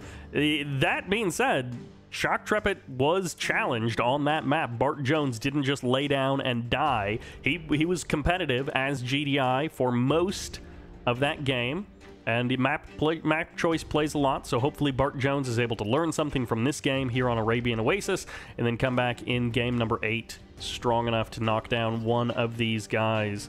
But it's, once again, Nod versus Scrin, and it's looking very normal so far in the first 2 minutes from both Rex and Shock Trepid. Yeah, again, it's another one of those maps that's very difficult to rush on. There's only 2 entrances to the opponent's base. They're both very narrow, and the tib field is right in the corner of the map. So if Shock was to try something, he'd have to do a very good job of it, because it is very difficult to get into the opponent's base. Interesting to note, there is an M spike for both players on this map. Rex did grab his, but Shock Trepid has not decided to capture his just yet. I can see him getting a barracks on the low ground there with this natural expansion. And in that way, it kind of reminds me of Tournament Crater. They both have those EMP spikes for each player. But wow, the layout and the terrain of this map is just not something you see very often. This is halfway between a traditional Command & Conquer Kane's Wrath map and a StarCraft 2 map, which StarCraft 2 maps, they are so kind of separated out into their little hexagons and their little plateaus. This is like halfway in between those two. Yeah, it's very cramped at your expansion. You'll notice that, like, because of that ramp there, you actually can't really place refineries in that little gap between the field and the ramp. So that's why you'll see these. They're not awkward refinery positions in the end, but they're just not where you would typically expect them. There we go. There is that engineer coming out to grab that Emp Spike for Shock Trap it. But Seeker Tanks, again, he has actually managed to grab that blue tip as well as Rex. So that's a nice early grab for him. And he didn't really have to put any pressure on Shock Trapper to pull that off. It just sort of, Shock Trapper just let him have it. Couple of Scorpions, couple of rockets to potentially defend against these Seeker Tanks. Rex has been pretty good at getting a little bit of damage with his Seeker Tanks and then keeping enough alive that he can defend any counter pressure. It is a 1 refinery at the natural into a nerve center, so he's going for those upgrades, you know, just about as fast as he can. He's not doing a 1-base tech from Scrin or anything like that, but he is going for pretty quick force fields on these Seeker Tanks. He'll have that extra health buff in just a couple of moments, and the second refinery comes in at the natural expansion for Rex. Something really interesting here is that Shock has gone for a shrine. He's not gone for upgrades, but he has called in the shadow teams, which I think have just been detected by that buzzer swarm, so he's going to have literally no element of surprise. That's really unlucky. Laser turret comes down a bit prematurely there, but I guess he knows the Seeker Tanks are on their way, and Scorpion Tanks are going to try and sort of pincer them in here between the turret and the Scorpion Tanks. Shields does come down at a very nice time for Rex as he moves into this field. He should be able to get a Harvester or two here. The Lightning Spike comes down and those Harvesters are being splashed. Emp comes in, he Emps down the Harvesters, locking them in place. Also Emps the hub of the laser turret, which turns all of them off. There's a Dev Tank coming in as well. Oh, this is a brilliant move by Rex. He might get all 3 Harvesters here. Fanatics coming out from Shock Trapper, but it's just not enough, and all 3 Harvesters go down from pretty much just a little hit squad. That is a fantastic move from Rex. Not a lot in Command & Conquer do we talk about timing attacks. It just isn't a game where specific timings come in to be a big factor. But that was a perfect timing attack. That was a legitimate timing attack. The powered-up Dev Tank coming in from one side, the EMP, the force fields, everything lined up perfectly for Rex. The only counter damage that Shock Trapper really gets is, oh, actually this Flame Tank going to be able to snipe a Harvester and a Refinery over here at the natural expansion. The Tier 2 and the Tier 3 are also nearby, but there's a Dev Tank charged up, ready to go, and that Flame Tank is going to extend out his life as long as he possibly can. He gets the Refinery, he might get the Tier 2, and he will trade his life, and that is worth it. That's a Flame Tank that finally did something good. But all that to say, that was a phenomenal timing attack from Rex, and he is gearing up for round 2. Yeah, but the Redeemer is actually almost out. I mean, this is a very fascinating build from Shock Trapper. He has gone straight for that Redeemer, 1 Refinery on the expansion. And, oh, that's going to be a nice EMP hit. Oh. And the Stasis comes down. Interesting choice, because that doesn't cancel the Redeemer, but it does delay it from coming out, and he should be able to get his units out of there unless he wants to stay and fight. The Scorpion Tanks need to just not go into that. It's not worth it for him. Oh, there's a tripod on the way, so maybe he's looking to get in and amp that Redeemer as soon as it comes out, but the stasis is already worn off, and I imagine the Rage Gen will come straight down. And there it is. Rage Gen fires off. Obelisks are here as well. 2 obelisks on the front line. Another tripod is going to be reinforcing this attack. The natural expansion will be broken. Chemical Plant comes in. Shock Trapper has a couple of grand in his back pocket to spend on a 1-click. This game gets chaotic. This game gets weird. And at the end of it all, I'm not actually sure who's going to be really winning this fight. Shock Trapper loses a lot, loses so much at his natural expansion, but at the same time, Rex is pulling back. The 1-click will come in. The Refinery at the natural goes down. And also, these shadow teams are still around, just harassing, causing problems, being annoying. And now, after all of the dust has settled, Shock Trapper, I think, is in the worst position. But honestly, it's been so weird that if he manages to pull this out, I won't be surprised. It's an awkward position for him being, because he has literally no expansion. he's going to have to somehow hold the line for a little bit until he can reestablish himself, which the Redeemer should be able to do. There's no stasis to worry about either. Or the Tier 3 got capped. The Tier 3 got capped by the Mastermind, and he's trying to flame down the refinery at the main base. He shouldn't be able to get it. The Harvesters will... He's got a lot of Harvesters there that he can use, which is nice. And oh my god, the Mastermind's going again. He's going to go... Is he going to try and grab the MCV? Oh my god. Shredder turret comes in, Mastermind closing in, going for the either the Redeemer engineering facility, or he's going to be going for that MCV. A lot of power plants being sold off, even the operations center to get out of Black Hand Squad, and it's going to be the MCV. There's the cell. Moments away from death, and Shock Trepet gets gutted. He needed to delay the game. He needed time on his hands, and the two things that were taken away from him, the Tier 3 and that MCV, means there is no time. The EMP comes in. It is a complete shutout as Rex dominates this series once again. He puts himself back as the king of this hill. He will not let a second loss come to his scoreboard. He's going for the rest of the series. He wants it all. That was back to a very dominant performance from Rex, although that build order from Shock Trepet was really questionable, going for early Shadow teams, straight for a Redeemer. I mean, all series we've seen that if you let Rex do what he wants, he's gonna win the game most likely. And again, Shock Trepet just sat there and said, "Here you go, Rex. I'm gonna give you the time to do whatever you want." And Game 8 will take us to the Rift, the Tiberium Rift, for our first sub-faction appearance in the north. Playing the purple, playing the black hand. This is Bart Jones. And in the south, as the red Skrin, the man with 5 wins, it is Rex again going refinery first, knowing he is not going to get his engineer sniped by a Nod player of any sort. But yeah, I'm excited. We've got a black hand. It's going to be good. I wonder if there's a specific strategy that Bart is thinking of, or he just goes, Black Hand is quite powerful against Skrin sometimes. If he gets the right build order in, maybe it'll be a Flame Rush. Always very potent versus Skrin as the Black Hand, but I don't know, we'll see. Has he got something in mind? It looks like he's just gone straight for a refinery, so there's no Flame Rush. Honestly, I just hope he plays normal but aggressive as Black Hand. And if this was a slightly different game, I would really want to see him go Purifying Flame, go Flame Tanks, go Purifying Flame, get 3 or 4 Flame Tanks, and kind of split them to between the main base and the natural, and you just melt buildings. But with Rex having 5 wins under his belt, two of those 5 being against Bart Jones,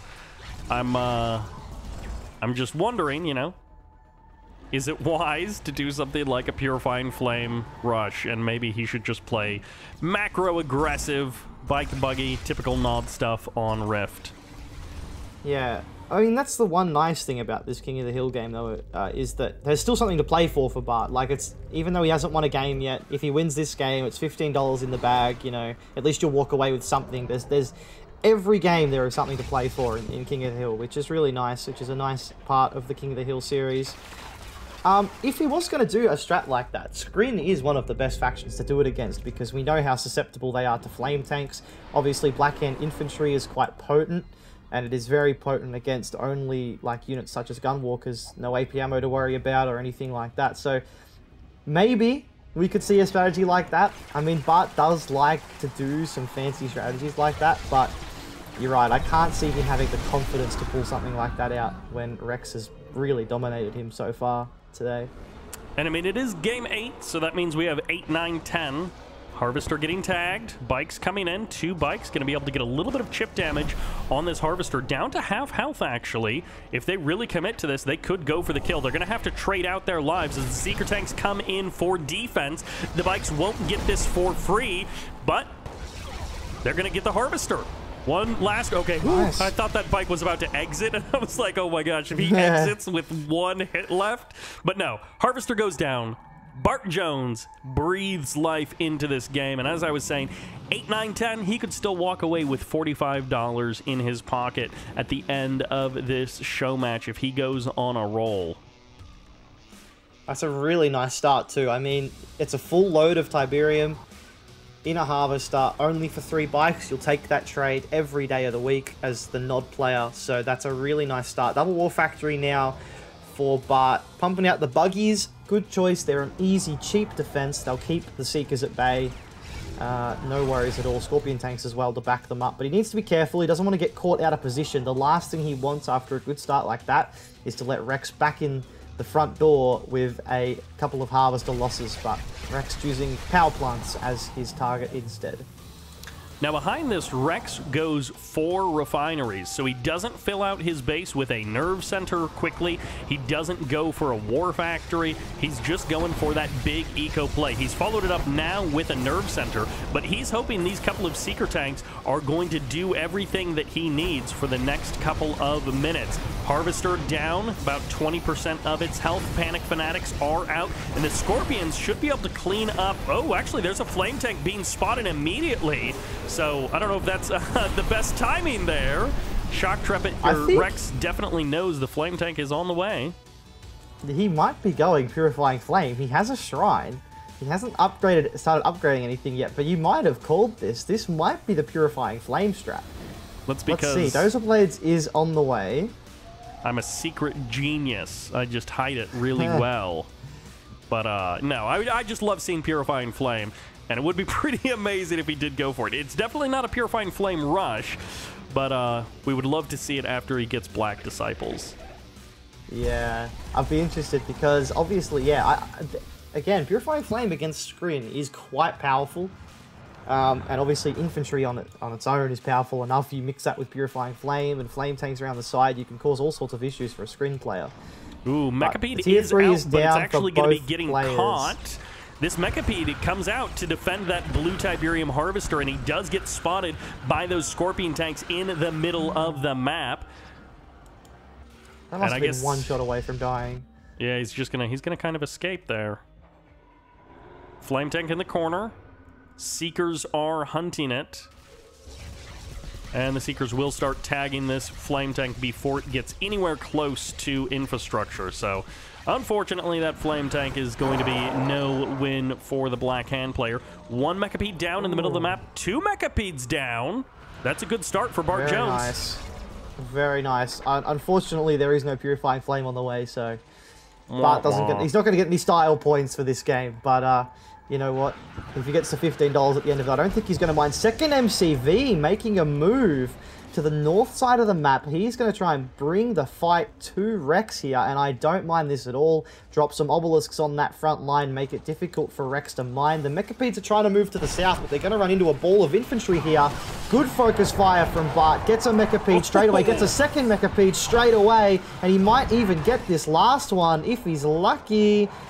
No, it might just get away. Another Mechapede coming to back it up. He killed like every segment of that Mechapede without killing the Mechapede itself. But that was a really nice engagement there for Bart. Again, he's doing really well for himself in this game.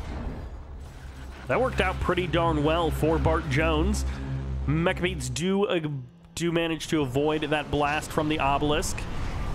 Catalyst missile slams into the only third base refinery of Rex. And Bart Jones, it feels like maybe he just needed 5 games to warm up, or I guess like 8 games of watching and playing to warm up. I love that Bart Jones is taking his expansion in the south while harassing Rex at Rex's third base. These Mechapedes have avoided absolutely everything. They're deep behind enemy territory, and they're managing to avoid all forms of death and destruction. Counter-attacking the south here by Rex as well. He's got the Mechapedes in the back, and now he's got the Seeker tanks in the south, killing some Harvesters here. Oof. He's got to be careful here, but he doesn't want to lose too much. And we can actually see on the north side as well, Rex has said, I'm going to bring my drone ship to you, and he's going to kill this MCV. There's no way that Bart can... Oh, and he's put his Redeemer facility up there. That's a terrible decision. He sells it off straight away. Oh, no, that was a really poor decision there by Bart. He does snipe one of those Mechapedes. The other one is very low on health as well. All the Seeker tanks have been cleaned up. He needs to start to move some Harvesters to his third field because Rex is coming and he's got a lot of tripods on the way. He's going to need something out quickly to defend that. And I imagine it will have to be infantry. Things are starting to slip away from Bart Jones. It feels like if he would have been able to defend his third and keep the fight going at his opponent's third, maybe he would have had a chance to keep this game under control, but it's about to roll out of control as these tripods roll down to the third base of Bart Jones. Does he have enough of these charged particle beam shredder turrets? Well, I don't know. Tripods care not much for charged particle beams, and Devastator warships don't care about them at all. Chipping away at that MCV, it's down below half HP, and it's kind of feeling like the GG will be coming out from Bart Jones. He's going to pack up. He's going to try and escape. His infantry are coming to the front line. Maybe he can find some way to magic spell Rex's army away. But his base is just getting deleted, and there is no answer from Bart Jones. Yeah, he's going to pack up his MCV again. He's trying to stop the Devastator warships from shooting at it, but now the tripods are going to be able to move in and clean it up. But the Redeemer is out. The Redeemer is about to come out. He'll be able to use that. A Rage Gen here maybe could hold the line for him, but the issue is his whole third base has been ripped apart, and he just phases. Very smart by Rex. He's done his damage. He doesn't need to stay in the war zone here, and he's going to move forward with the warships because he knows there's nothing to contend with them just yet. There is a Mantis on the way. But no, that's probably too much damage from Rex onto Bart there. I can't see how he gets back into this at all. Yep. 2 empty bases with no Tiberium versus a full base of Tiberium. Complete map control from Rex. 13k per minute from Rex versus 6k per minute from Bart Jones. It is not a close race.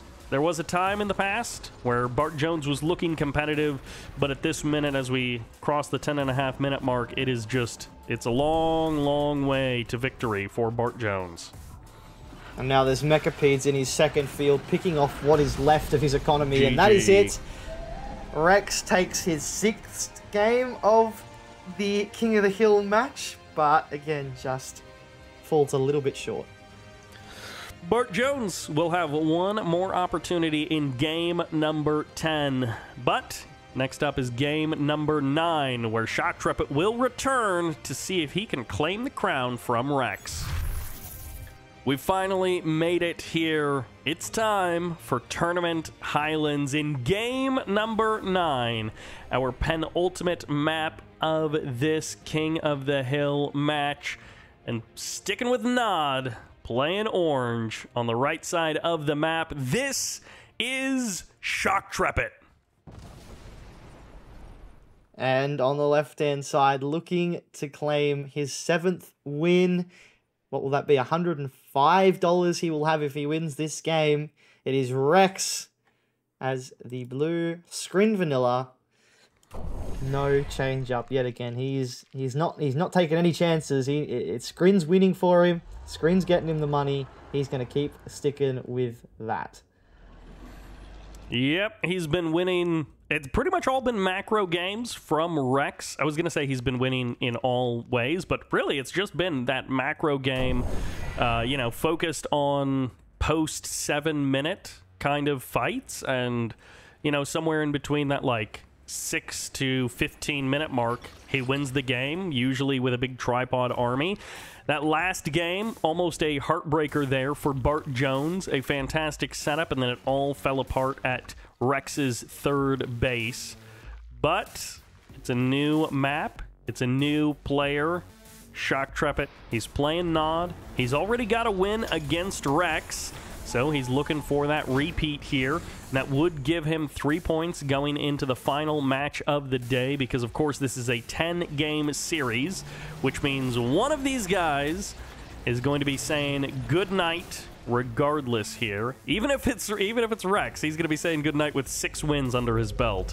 But he's looking for that 7th, and we have one more game. The winner of this versus Bart Jones. Bart Jones will have one final shot at redemption. And here we go. You talk about me and my early blue tib dislike. Rex has gone straight for it. I don't even know if he's going to get a full load at this south field. It's just way too early. It's not worth it. He's going to get 3/4 of a tank, maybe, if he's lucky.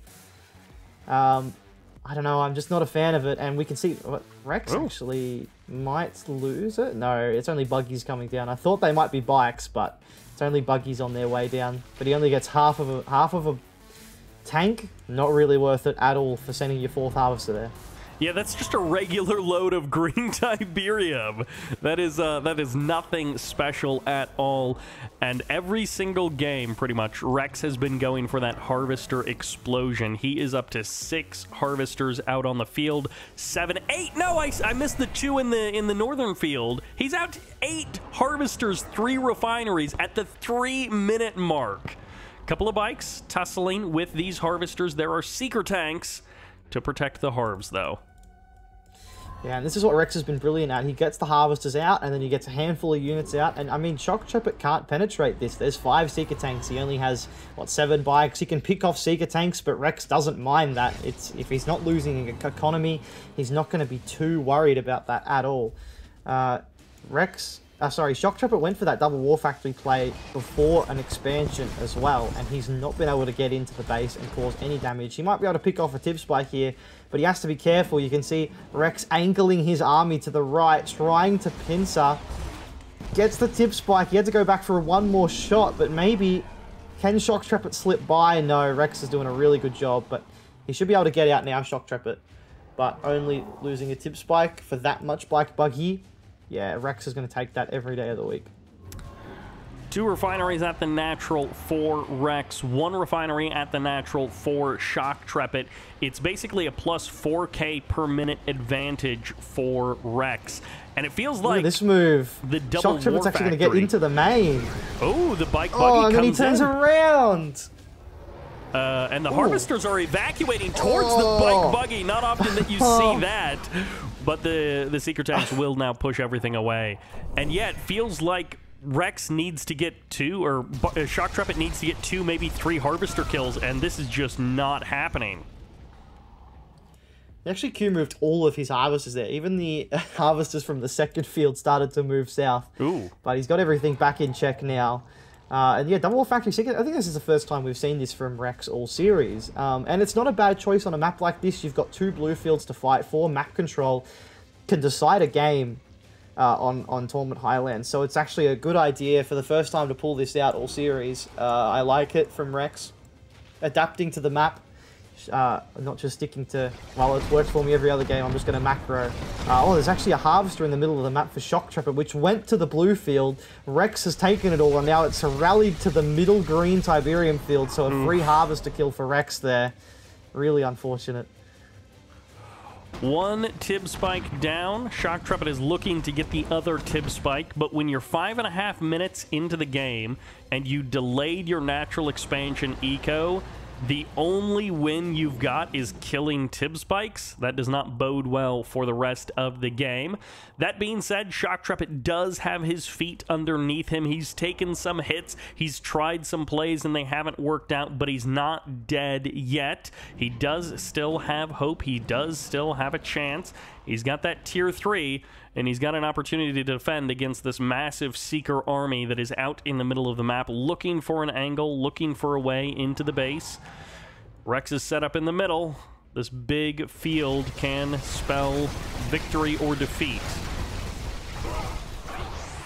Yeah, he's got to be careful here, Shock Trepet. See, this is the issue for Shock Trepet. Yeah, good. He's not going to Q-move his army. Like, yes, there's a Seeker tank army coming towards him, but he has enough forces at home if he doesn't Q-move to be able to deal with that. But he's going to pick up a harvester here, which is a nice get. Might even get it. No, he won't get a second one. The tripods are closing in. He's not going to get that one. And a refinery already in the middle for Rex. So no War Factory first or anything like that. He's going straight for the economy in the middle. And Shard Launchers is also done for Rex on those Seeker tanks. Yes, those Seeker tanks have those Force Field and the Shard Launcher upgrades. It's a very awkward angle and awkward moment. Laser Capacitors finally have finished up. The Venoms, the Buggies, and the Scorpions all now have Laser Capacitors. Maybe there's an angle where the Scorpions can jump on these tripods before they have Force Fields to be able to eliminate them. Okay, maybe not, as the tripods take shelter behind that terrain. They pick up a couple of kills, and there is a one-click on the other side of the map. So those bikes from the bottom did manage to do a little bit of damage, a little bit of scouting. It's going to be Obelisk and Scorpions against this mixed Skrin army. It's going to be a trade of the Seekers, but the Stasis takes a huge chunk of the army, and now the tripods are unopposed on the north side of this engagement. The Obelisk falls. The tripods move into position, and that stasis is so incredibly powerful. There is just so little to answer back for Shock Trepid. Tripods are in position. They're going to be able to toast these Scorps as they come out of that. And yeah, you don't have to worry about that for your Redeemer, but you may not have much left of a base for that Redeemer to defend. That was clinical again from Rex. Just everything coming together at the right time. And yeah, I mean, he's trying to hold on here until... He's not even building the Redeemer. He's just trying to pump out Scorpion tanks to maybe hold the line. But Rex moving in for the kill now. And that is it. Shock Trepid is done for this King of the Hill series. Rex puts another point on the board. 7 wins under his belt. He's looking for number 8 in game number 10. Shock Trepid putting up a good fight, but I like the word that you used, clinical. We've seen Rex execute a number of attacks that have been borderline perfect. He has deserved these wins. It's a little bit boring from the spectator perspective, but like, the best player is winning. Not that Shock Trepid and Bart Jones aren't good players, but in this series, on this day, the best player is winning. Yeah, he's been absolutely, like, just, yeah, clinical. Every time he's tried something, it's pretty much worked. And again, his attacks, his timing attacks, I mean, for something that you don't really consider as a big part of Kane's Wrath being those timing attacks, he has been nailing them today, Rex. So I guess the big question is now, does he finish off with another win, or will Bart manage to get himself on the board in the last game of this King of the Hill? It's a twist on a classic for game number 10. Welcome back to Tournament Odyssey. This is the Red Zone reskin of Tournament Odyssey that we will be finishing out this 10-game series on. In the north, playing the red, playing GDI for the last time. This is Bart Jones. On the south side, as the purple Skrin Vanilla, it has been our... Well, I think he is the King of the Hill for today, whether he wins this game or not. It is Rex. Again, not changing his faction. Skrin versus GDI for our last game of the day. And I do want to take one more quick moment to say a big thanks to MediaStorm for sponsoring this show match. The guy has been supporting the channel over on Patreon for over a year. And I believe with this show match sponsorship, he clicks over to $1,500 donated to show matches in the Command & Conquer community. That's been Gen Evo, Kane's Wrath, Red Alert 3, basically a whole Red Alert 3 tournament as well. But over the course of, I don't know, 18 months or something, he has donated $1,500 to competitions and show matches, which is just phenomenal because it's been a ton of content for the channel. It's been a lot of really entertaining stuff, really cool stuff to see, and he gives a lot of freedom for the format, which is why we see stuff like King of the Hill, why we see it's not just, you know, best of 5s and best of 7s. We see some alternate stuff as well. So a huge thanks to MediaStorm and all of the Patreons of the channel who support the, who basically support the tip jar over there on Patreon. And once again, we saw this on the last game as well, that Rifleman squad early killing the expansion point in the corner.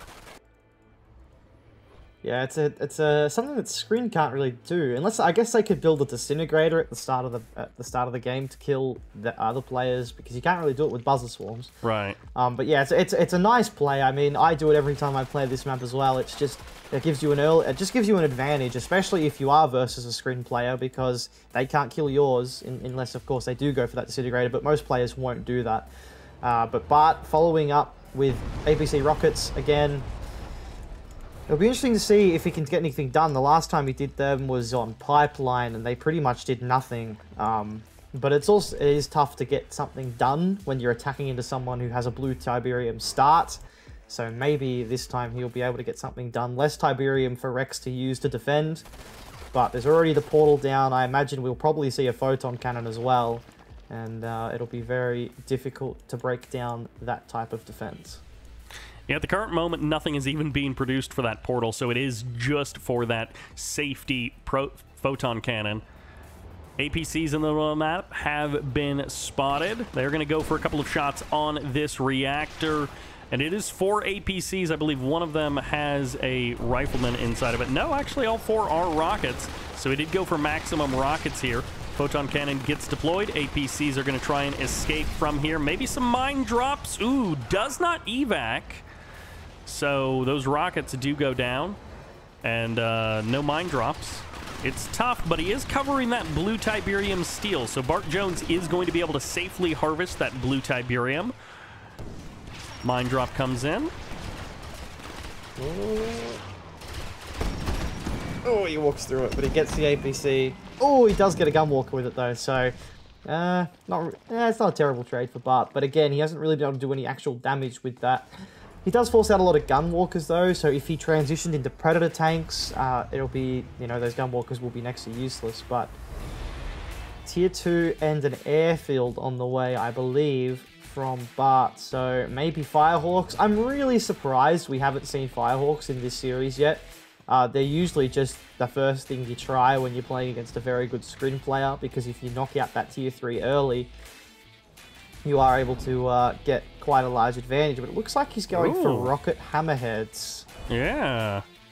Goes for the barracks. He does have AP ammo about halfway done, and Bloodhounds are getting called in as well.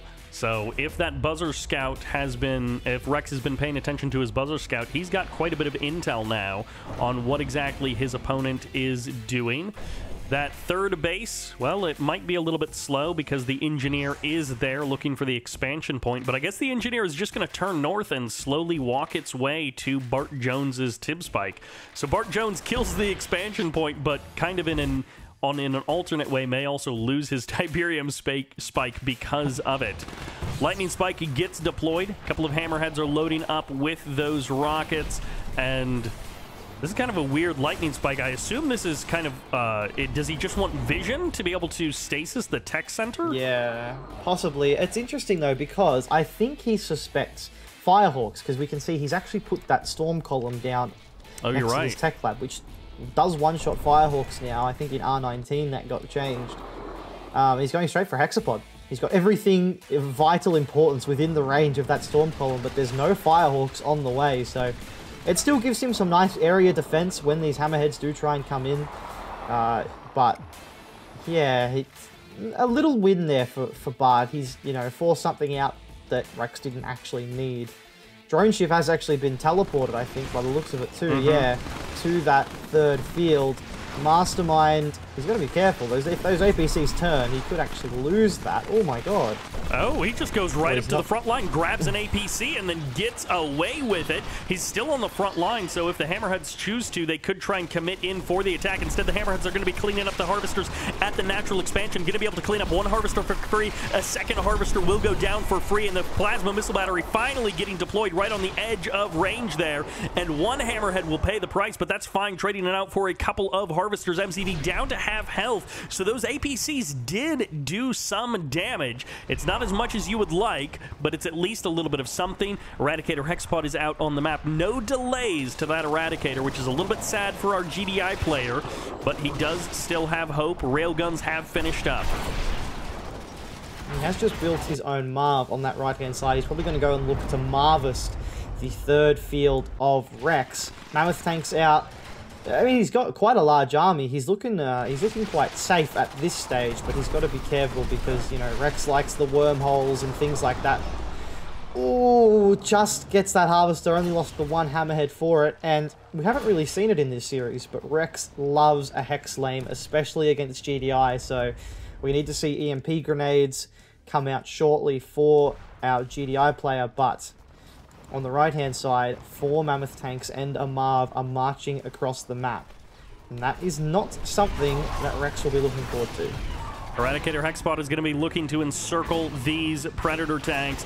Preds moving in on the main base of Rex. They will be able to snipe down maybe this refinery, but they're going to trade their lives for it because they are trapped if they stick around here. Mastermind does get sniped. Finally, it does go down there.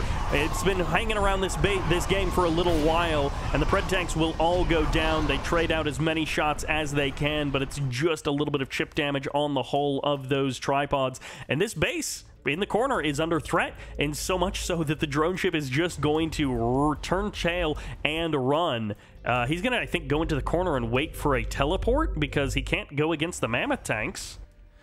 No, I think this is pretty smart from Rex, and honestly, I don't imagine Bart will think to look that far into the corner of the map. He'll probably assume it's already been teleported out. Yeah. But this is the issue now, is that he can't do that. He can't teleport. He can't hide. His base is completely under threat here. He's got to pull his harvesters away. He doesn't need to lose these unnecessarily, or he's pulled them back a little bit too late. The good thing is he still technically has an income from the Marv on that bottom right-hand field, so his economy isn't completely in tatters here because, well, he's actually sending the Marv away. I'm not sure about that. I would have kept going and kept harvesting because the Mammoth tanks are going to kill this base anyway.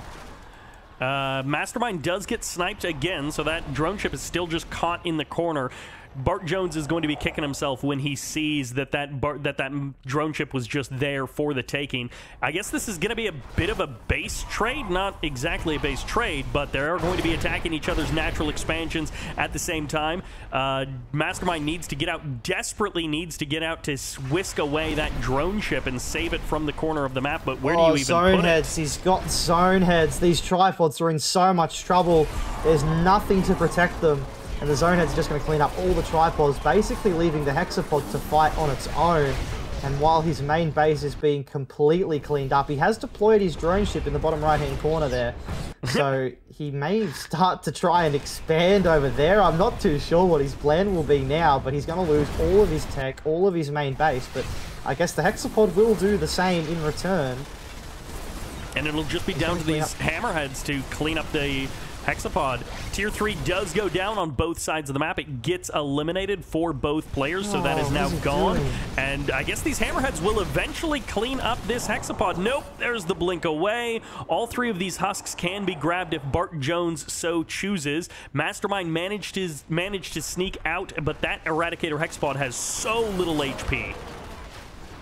Yeah, and he's killing some more tripods in the retreat as well. And I think if he just... He's so scared of that Mastermind. That would be the issue right now. He's scared of the Mastermind. It can grab his Mammoth tanks and really whittle down his force. He has managed to expand in this bottom right corner, Rex, and Bart will have no idea that that is there. It's a true hidden base there in the corner. Bart Jones... He's getting the husks. Bart Jones, like, moments away from victory, but not actually able to clinch it just yet. Yeah, grabbing these husks is amazing. Got 2 tripods, the potential of a 3rd. He's got the Mammoth tanks, he's got the Marv. And the one thing that isn't really cooking for Bart Jones is that economy. It is weak at this point, but it is still alive. Yeah, quite interesting. His MCV is going to make... I think he's going to make a move to Rex's 3rd field. Yeah, he is. So, well, here come the hammerheads. He's looking for that Mastermind, isn't he? Where is the Mastermind? It's down at the bottom there. Rex... Oh, he's not going to see it. Bart's not going to see it, so Rex's Mastermind will survive. The hexapod is at about 70% health, so he has managed to heal that back up, but there is so much firepower here between the zone heads, between the Mammoth tanks and the Marv. And he's going to come in and clean up the Corruptors. Very nice move there. Got to be careful though, zone heads are so expensive. You've got to be able to micro well.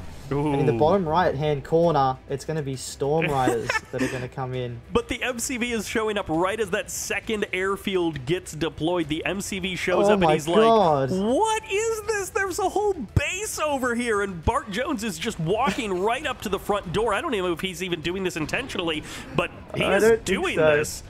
He's going super... He's just scouted. Have you Yeah. ever seen an MCV scout a base before? I don't think so. That's so funny. Unless he's going to deploy next to the MCV and capture it. Mastermind does get sniped here. This is the GDI army descending upon the forces of Skrin. Two tripods are on the wrong side of the fight, and this Eradicator now stands alone against everything that is there for the GDI, and the GG comes in.